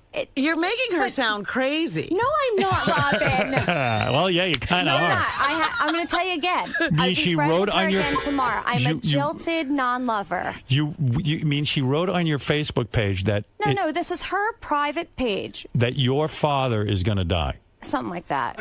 Like, I don't even understand what that is. Where would that come from? I don't know. That's crazy. It's okay. I mean, It's okay to write that I mean, it's not. It doesn't have any impact. But why I would gotta she tell be you, I thinking about learned- your father? I don't know. I learned a lot of things from Alexis that are really useful tools. For instance, I learned how to bake and stuff, which I didn't grow up knowing how to do any of that. Yeah, but wait a second. Meanwhile, your father's probably pissed as shit because he's in doesn't business care. with Martha Stewart. He's not. He's used to the whole world, and people say different things. And Is that why maybe- you're kind of skirting the issues here? Because he probably said to you, "Don't be friends with Martha Stewart's daughter, because if you guys fucking get in a fight." He never said anything. He like never that. said anything. No. I would. If you were my daughter, Well, I would first of have all, said, I "Listen." don't fight with people. Like, that's not my MO. I have the same friends I've had since I'm 9 years old. I collect people along the way. I don't get rid of them. So that's the other thing. She doesn't like that I don't cut people out of my life, and she doesn't understand that I could be close to my whole family even if there's dysfunction. That's within Your every dad's family. marrying his secretary, Right. and she doesn't understand. How I can still talk to him. Because you're you. And it's And my you're not dad, her. and I love him. Right. And my mother's dead. At Right. this point, what are we going to do? And by the way, I remember you had a whole conversation about Fred taking off the day when his brother-in-law died. Right. And how many days were you supposed to take off with the death? I went through it on the air with my 6 to 12 listeners. I took the day of diagnosis. Right. I took the day that she got admitted to the hospital Your for mom. the last time. Mhm. And then I took the 4 days for Shiva. Right. And that was it. Well, that's different. It's your mom. Right. I don't think that's excessive, Howard. Not at all. Right. No, I think that's fine. I don't know that I would have taken all that. Really? No. But my mom, I lived with Robin might have had a celebration. She might be more in the Alexis. I might have needed all that time for the Yeah. party. So so my dad's a good dad. He's only been good to us, and Right. So what does do I she care? What who's he? So she doesn't involved like with? your dad because she said he's going to die. Even though that's weird. It's kind of a childish thought. It is what it is. It What are is. you gonna What do? do you make of that she wrote that? I mean, I think that I think maybe on some level, the fact that when she said she was going to quit, I didn't fight for her to stay because I know she doesn't like me, and it became unpleasant. So, and sad and hurtful. So why? now, when you were writing this book together, Mhm. which is why you're here to promote it. Yes, But- Whateverland. Whateverland. When you wrote this book together, did you guys stop talking to each other during the writing of the book? Pretty much. So yeah. But because it's set in sections, and then the ending had to be changed. The original ending was much more mushy. But so what happened? I mean, how do you write a book with someone and not talk to them? I mean, you wrote... Well, because it was primarily finished, and it was more in the editing when we really had stopped. When you would write the book, where did you write? Did you write here at Sirius, or did you go No, we to would- her house? Right. So separately. We didn't have to write at Sirius. Oh, I see. Yeah. So you didn't even sit in the same room together and write the book together. Correct. Yeah. What a bizarre relationship. Yeah. Wow. So it had been good for how many years? For 5.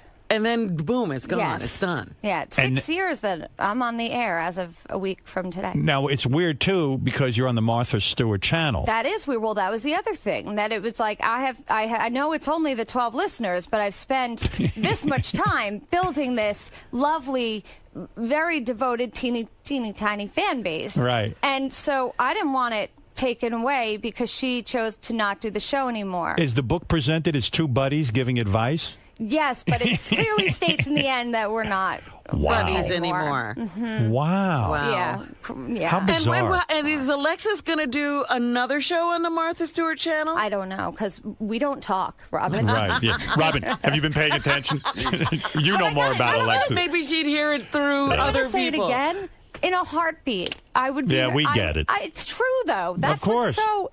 I mean, You don't have any animosity. no, Have you met Alexis's baby, the one that she just had, or adopted, or whatever? Gosh, and the baby is beautiful. And Did she Alexis- adopt that baby? No, she had her with a surrogate. Oh, a surrogate. Mhm. So some other person got pregnant? Yeah. Which would be fitting with her personality based on what you're saying. Like, who'd want to get all pregnant? No, I think she couldn't. She Oh, she couldn't. couldn't. She tried. Remember, we Yeah. talked about that. How's she going to be with a baby if she's not warm and loving? Oh, she's warm and loving with the baby. The She baby. is? Oh my God, the baby. How do you know that? beautiful. Because I got to see the baby when, like, there were moments there were moments even in the bad year where we had these glimpses of normalcy between us, and I'd be so excited, and I would go home and I'd be like, oh my God, I got to be with the baby and I got to play, and then just done, and Wow. that makes me sad because the baby is. I love the baby. But if she's as cold and aloof as you say she is, Not with something's her going to kid. fuck up with the kid. It's not, because you know how she loves bulldogs? Yeah, but if you could say to someone, hey, your father's going to die, it doesn't mean you're not going to be vindictive with your child, She's too. not going to be vindictive. Or She punitive. When loves that that baby, child there's no starts way. to evidence a personality and she's not in complete control, No, I don't know. I don't think so. It's her baby. Jennifer Koppelman Hutt's new book, Whateverland, is Yeah. available in stores October 26th and can be ordered now on Amazon.com. Well, what's the advice? It sounds like. Oh, Yeah. it's good, though. Wait, can I... Advice? Would you get advice from those two? Oh, stop it. I mean, honest to God, is you advice. can't even maintain a friendship. Oh, I can maintain a lot of friendships, Howard. Check out Whatever with Jennifer Koppelman Hutt weekday nights at 5 o'clock on the Martha Stewart Living Sirius XM channel 110. Can I say my website? Yeah, and for more information, just go to Jenny. Just Jenny. JustJenny.com. JustJenny. JustJenny.com. Uh-huh. So look what's going on around here, huh? That's crazy. And you know, I do a show here with John Hine on your channels. You do? Yes. What show? It's called What's Worth Watching. It's all about what's That's worth brand watching new, on TV. right? Didn't Alexis Stewart hate the fact that you watch TV? Yes. What? Do you do? She hates everything about that kind of thing. Then I'm very much like everybody else. What do you watch on TV that I is- love The X Factor. Oh my God. Me too. It's like the greatest show ever. I already know who's going to win on the X You mean Factor. the little girl, Drew Rizmela? No. The 14-year-old? The 14-year-old's yeah, going to win. The blonde. That's Do you her watch name, X Factor at Drew. all? I haven't seen it in a couple of weeks. Robin, I it's a started at the crier. very beginning. It's a great show. But, I weep. I don't know. See, you're like me. Yeah, I weep like a baby. Yeah, this, I don't know if I'd weep over X Factor, but I do enjoy watching the show. Yeah. And last night was a special So X Factor. you're going to say X Factor is what's worth watching? To me, it Yeah, is. And then I would have listen a to whole- that. And then I argue with John because John is such a super nerd with everything, with TV and everything. I love him. What does he think What of the does X he Factor? think If is I worth hear one watching? more thing about Breaking Bad, See, that's a Breaking great Bad, show. Please, you want to see like they're cutting throats, and there's blood spurting everywhere, and it's meth. So I'll listen to you and John. Okay, good. And yeah, on X Factor, the blonde 14-year-old. Yes, I don't she's know her name. incredible. Her name is Drew. She's going to win. Yes. And the guy who fell Then apart. why do you need to watch? You already know what's going to happen. Well, because I like to see how they fuck it up. And then the other girl, the black girl with the 13-year-old, she's really good, Rachel Crow. but not as good as the white 14-year-old. Correct. And I didn't love Rachel's performance last night, even though Simon did. Right. Now, when you, whose performance did you? What was that? Your last statement you just said? I didn't love Were they on Rachel's last last night? night, but I liked. The black girl? Yeah, the little black girl. She was terrific. Last night, I didn't think she was good as she was the Wow. last round. The last. I could argue that. X Factor was how? on last What- night? How you thought she was as I'm good out as of the it. last one did? The last She was song she excellent. did. I just like that kid though. She's the one who said she came out and said she wanted to win because she was poor. Let me just Right, she understand. needed her own room. Yeah, She in was her own cute. bathroom. I'm a little spaced out because I'm still kind of hyper-focused on this Alexis Stewart. Go ahead, how you write a Howard. book with her and now you're no longer friends. How you do a radio show with her. Are you doing any co-promotion? I believe there will be some, and I'm really looking forward to that. When is that? Why didn't you I'm bring her in here with me? petrified. Oh, you should have brought her in here. Yeah, we want to see you listen, together. Bring her in here. I don't want to cry. I don't. I try to have a day where there's no tears is a gift. So I don't want to. I don't want it.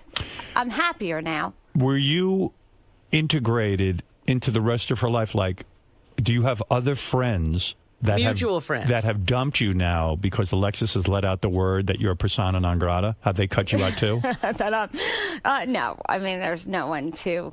I have. She. Were you friends with any of Alexis's friends? No, but she. No. No. Does her mother treat you nicely now? Sure. Martha's always been nice to me. Really? Yeah. Martha's nice. This is so great. It's bizarre. Are you sure you're going to be able to keep this show on the Martha Stewart channel? No, of course I'm not sure.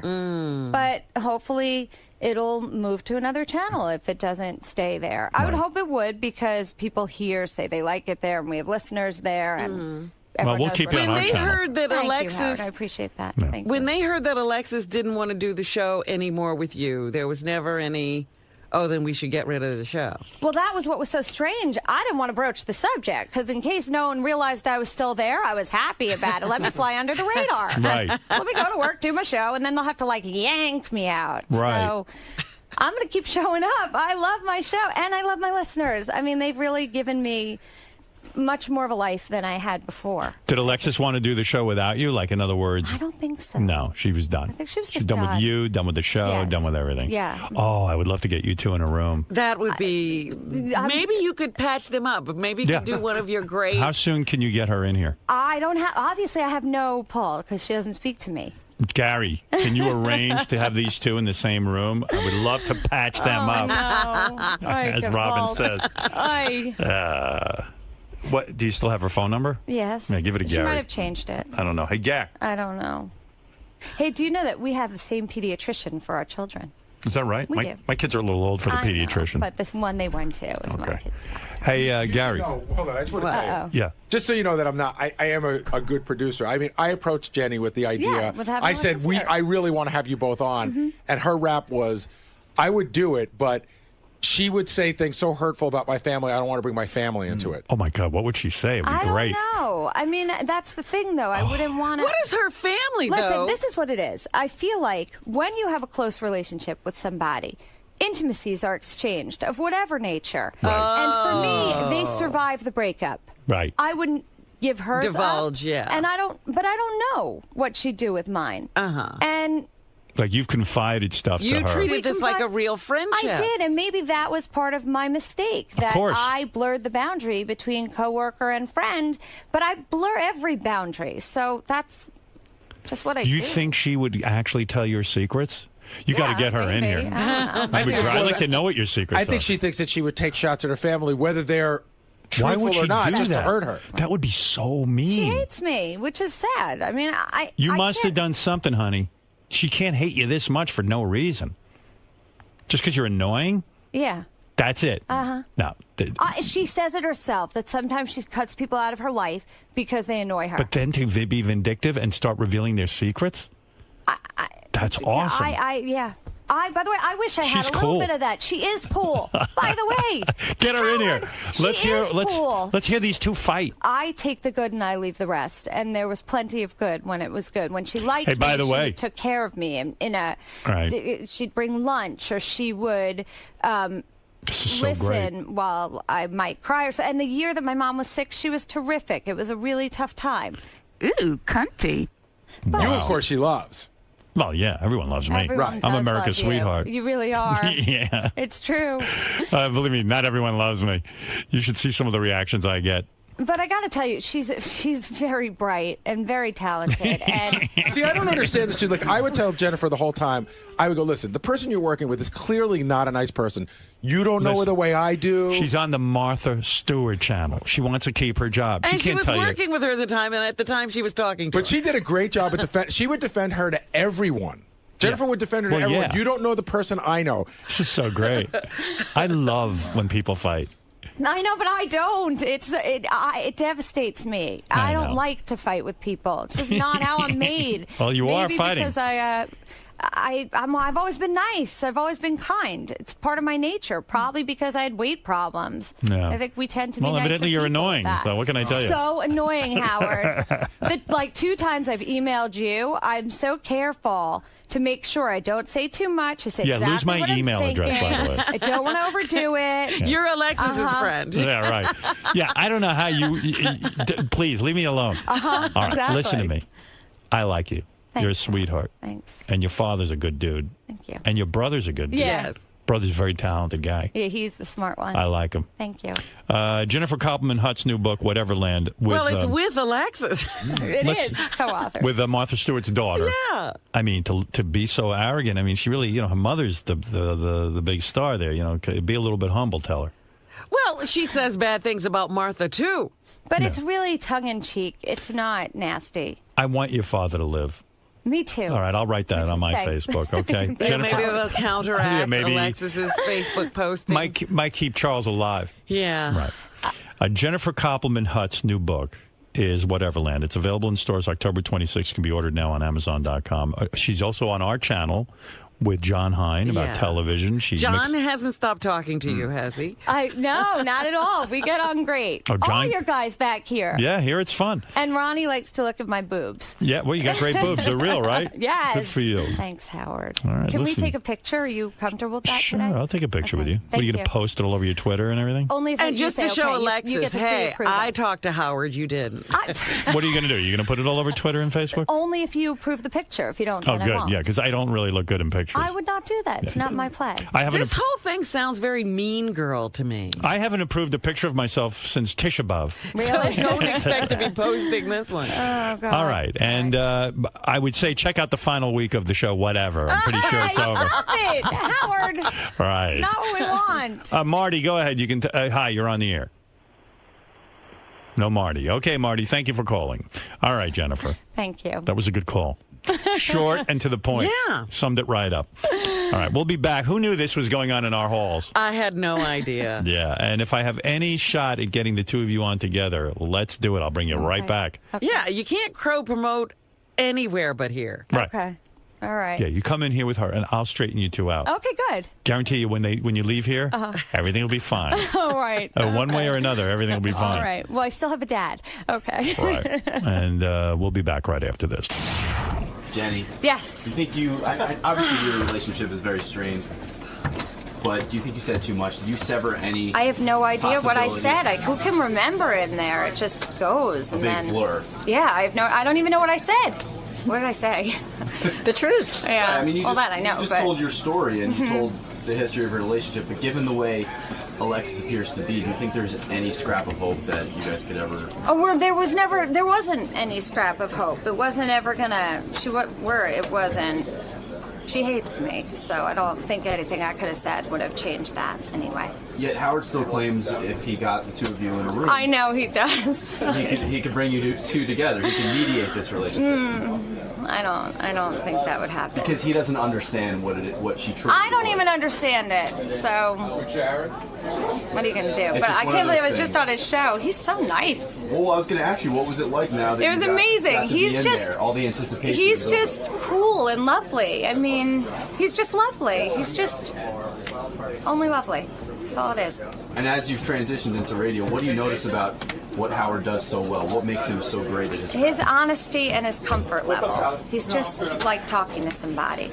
But he asks the right questions. He's just, and he makes you feel at ease. So. You seem smitten. I love him. What do you mean? Smitten. I love the guy. How could I not? Look at him. He's Howard. He's amazing. So. All right, Jennifer. Good luck with your show. It seems like Thank you've moved you. on, and you're loving your career and your role here. Yeah, so. have a good time. Thanks. Thank you. Thank All you. right. Bye.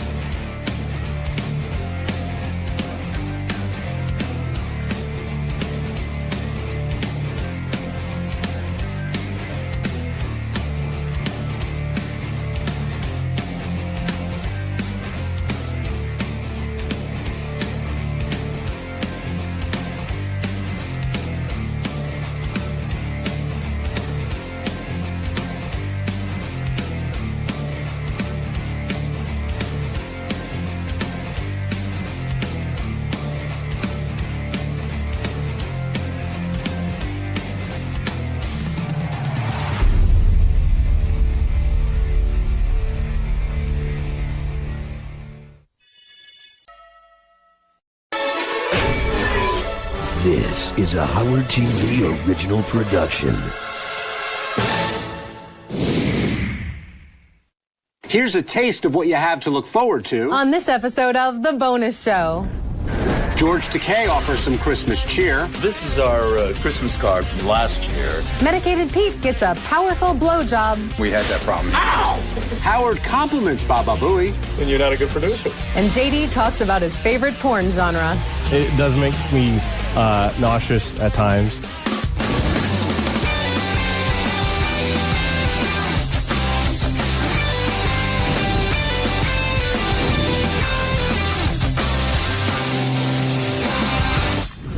Hello, Stern fans, and welcome to The Bonus Show, a weekly update of all the great behind-the-scenes moments you can't see anywhere else. I'm John Hine. And I'm Rachel Fine. Now let's start with the lovable and eccentric George Takei, as our cameras caught up with him so he could explain his avant-garde Christmas card.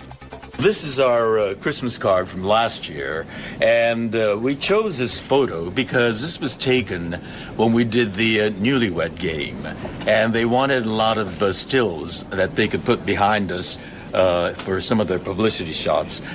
And I thought this turned out very nicely. So this wasn't to all of the people that we sent Christmas cards to. It was just to special people, and Richard happens to be one of them. People often ask me what it's like to work with Medicated Pete. Aside from the sweaty palms, the incessant staring, and the way he skulks around the office, well, it's pretty horrendous. So you can feel my pain. I personally don't think that Pete's that bad. I mean, at least he provides an outlet for the guys in the office to have some fun and blow off steam. That sounds legit? Yeah, she's outside the building. She's like really here. Why doesn't she come up? Okay. Because she's a teacher. She doesn't want to go home. You know? Okay. She doesn't want to lose her job, man. We had that problem here. Ow! The fuck? I'll talk to you in a minute. Hold on a second. I'm getting sprayed out here. Hold on. I'll talk to you. I'll call you back. That fucking hurt, man. Look out. That fucking stinks, bro. You're gonna do your hair. Dude. Do his hair. Ow. Look at the style and fucking Richard here. Go fucking back to work, will you? Well, Easy.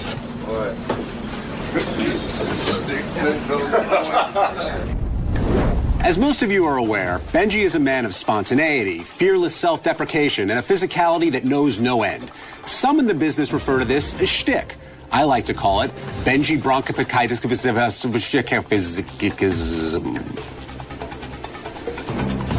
Who's that, Liv? Just cut it out. What's right? that name that they're saying? I don't know. I have no idea. Extra bronc? Is that the name?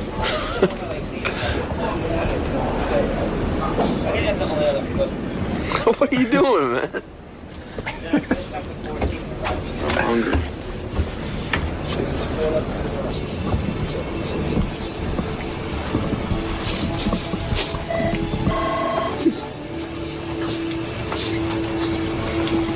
This is some cake crumbs down there.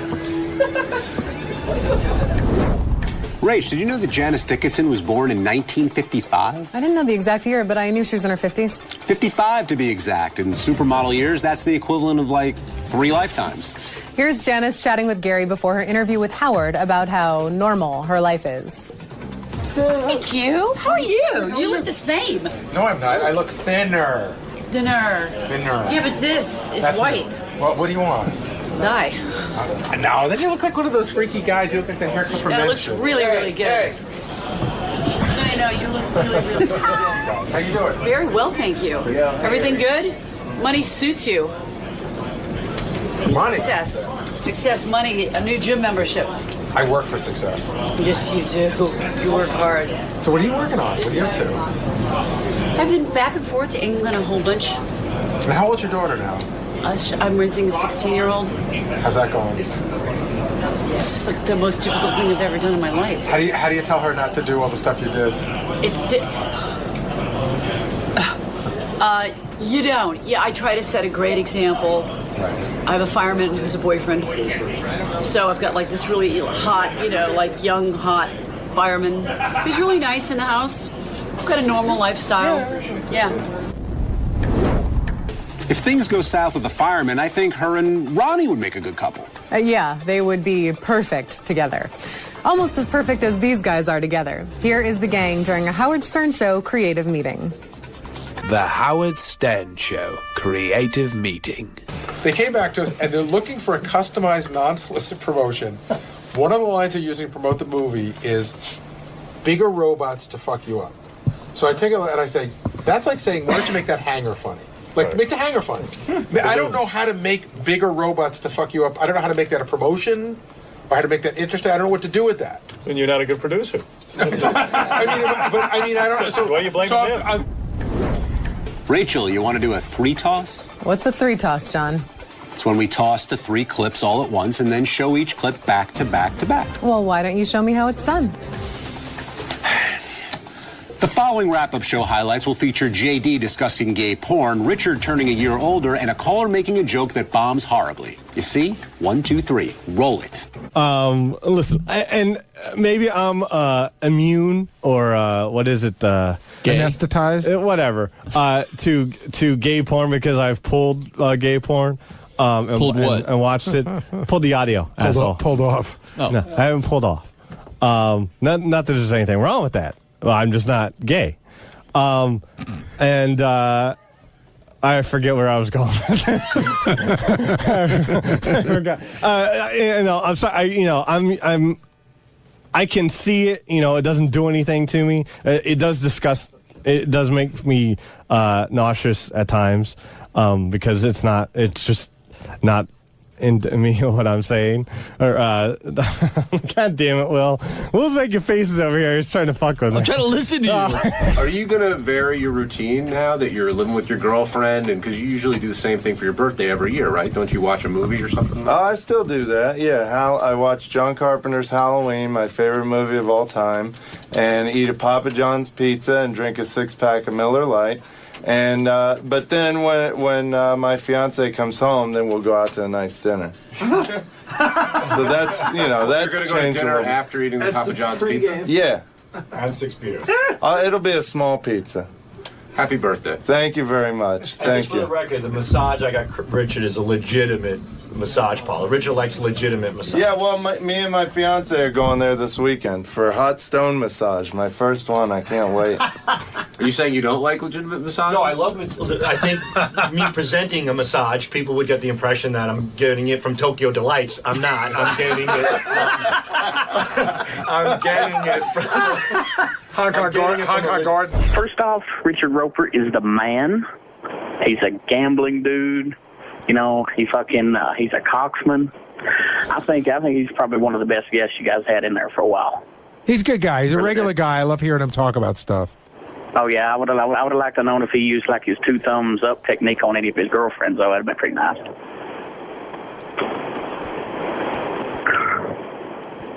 We're letting you go, CWB. The floor is yours. Oh, I'm sorry. It's okay. I'm sorry. Damn, that was a bomb. But anyway, though, you guys do a good job on the show, man. Richard Roper is the shit. All right. Later, guys. All right. Thanks for calling in. I used to comment on those, and I realized my new technique is to just let it stink like a fucking bad fart. And that's called a 3-toss. John, there are idiot savants, and then there are just idiots. And you would be the latter. Thank you. Let's do a 3-toss sign-off. Goodbye. Bye. See you next week.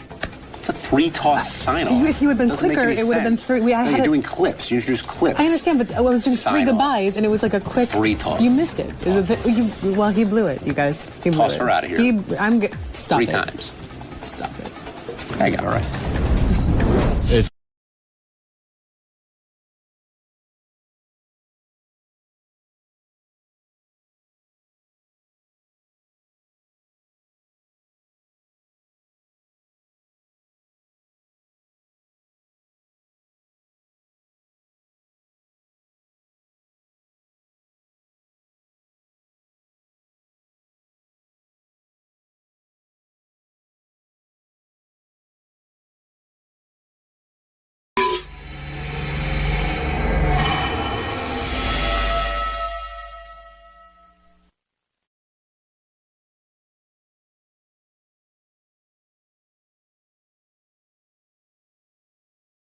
Giúp phục hồi sức khỏe này, sức mạnh của các khớp xương đã bị tổn thương. Đó.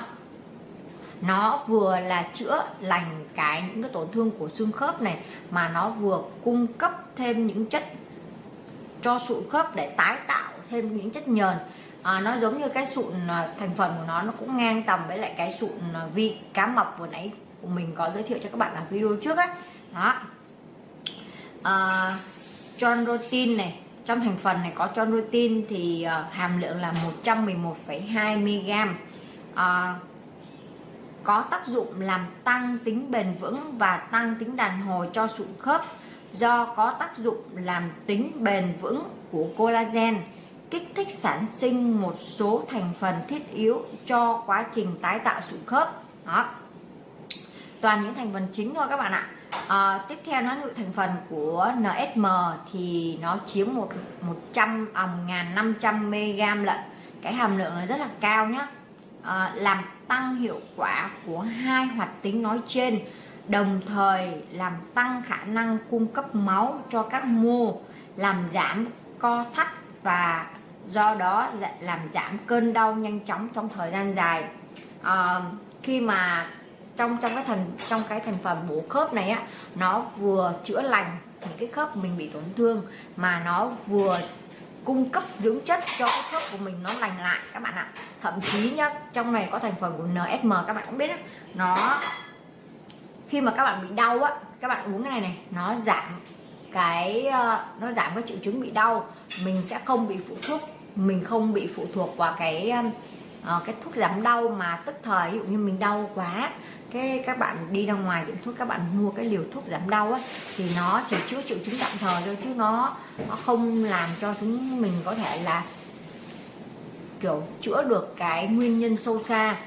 Em viên thuốc này nó tổng hợp luôn cả vừa chữa lành mà vừa chữa và vừa giảm đau cho mình tại thời điểm ấy luôn. Đó các bạn thấy không? Thời gian dài luôn các bạn nhé. Đó. Một hộp này thì khoảng tầm 60 viên các bạn. Một hộp này khoảng tầm 60 viên thôi. Một ngày uống 1 viên và một ngày uống 2 lần. Và tất cả thuốc này đều uống sau ăn nhé. Tất cả thuốc này đều uống sau ăn. Tốt nhất là các bạn ăn xong khoảng tầm 30 đến 45 phút á, thì các bạn hãy uống. Chứ còn ăn cơm xong mà các bạn uống ngay thì nó sẽ không tốt. Nó sẽ không tốt cho dạ dày các bạn ạ. Nó sẽ không tốt cho dạ dày. Đấy, một ngày mình sẽ uống 2 lần. Thường thì mình sẽ uống vào buổi sáng hoặc buổi trưa. Tất cả các loại thuốc thì mình sẽ uống vào buổi sáng và buổi trưa. Nếu như thuốc nào mà ngày uống 3 lần phải uống thêm buổi chiều tối nữa, thì mình sẽ cố gắng làm sao mình có thể uống trước 3 giờ chiều hoặc là muộn nhất là 5 giờ. Chứ còn uống nhiều buổi tối nó rất gây ảnh hưởng đến dạ dày các bạn ạ. Tại vì cái thuốc đấy không phải là uống vào là nó sẽ tiêu hóa được ngay, sẽ phải mất tầm vài tiếng để nó tiêu hóa vào trong cơ thể. Mà lúc đấy chẳng may là mình ăn tối ở 7 giờ đi, 7 giờ 7 rưỡi mới ăn xong là 8 giờ thì uống thuốc nó chưa kịp tiêu hóa hết cái thuốc này, nó chưa kịp phân tử hết á, mà mình lại đi ngủ ngay thì nó rất hại cho dạ dày. Tại vì khi mình đi ngủ thì dạ dày của mình hoặc những cái bộ phận khác nó vẫn đang phải làm việc để nó tiếp nhận cái viên thuốc này vào trong cơ thể, thì nó rất không tốt cho những cái nội tạng bên trong cơ thể mình các bạn ạ. Thì nên mà nếu mà sắp xếp được thời gian thì các bạn nên chia bữa ra uống. Ví dụ như tầm mỗi một viên sẽ cách nhau khoảng tầm 3 đến 4 tiếng thì bắt đầu mình sẽ uống viên thứ hai. Đấy, thì uống làm sao mà cố gắng uống làm sao trước 3 giờ chiều thì sẽ là tốt nhất. Thì bảo quản thì cũng là đơn giản thôi. Mình sẽ chỉ cần bảo quản nơi khô ráo thoáng mát là được, tránh ánh nắng trực tiếp vào viên thuốc. Đây, mình cho các bạn xem về viên thuốc nhé. Nó khá là to. Một viên nén này các bạn này. Nó là hơi màu ngà, hơi màu vàng. Không phải hơi nữa mà nó vàng như kiểu vàng nghệ các bạn ạ. Đó, các bạn thấy không? Nó kiểu màu vàng nghệ. Cái viên nén này nó rất là to.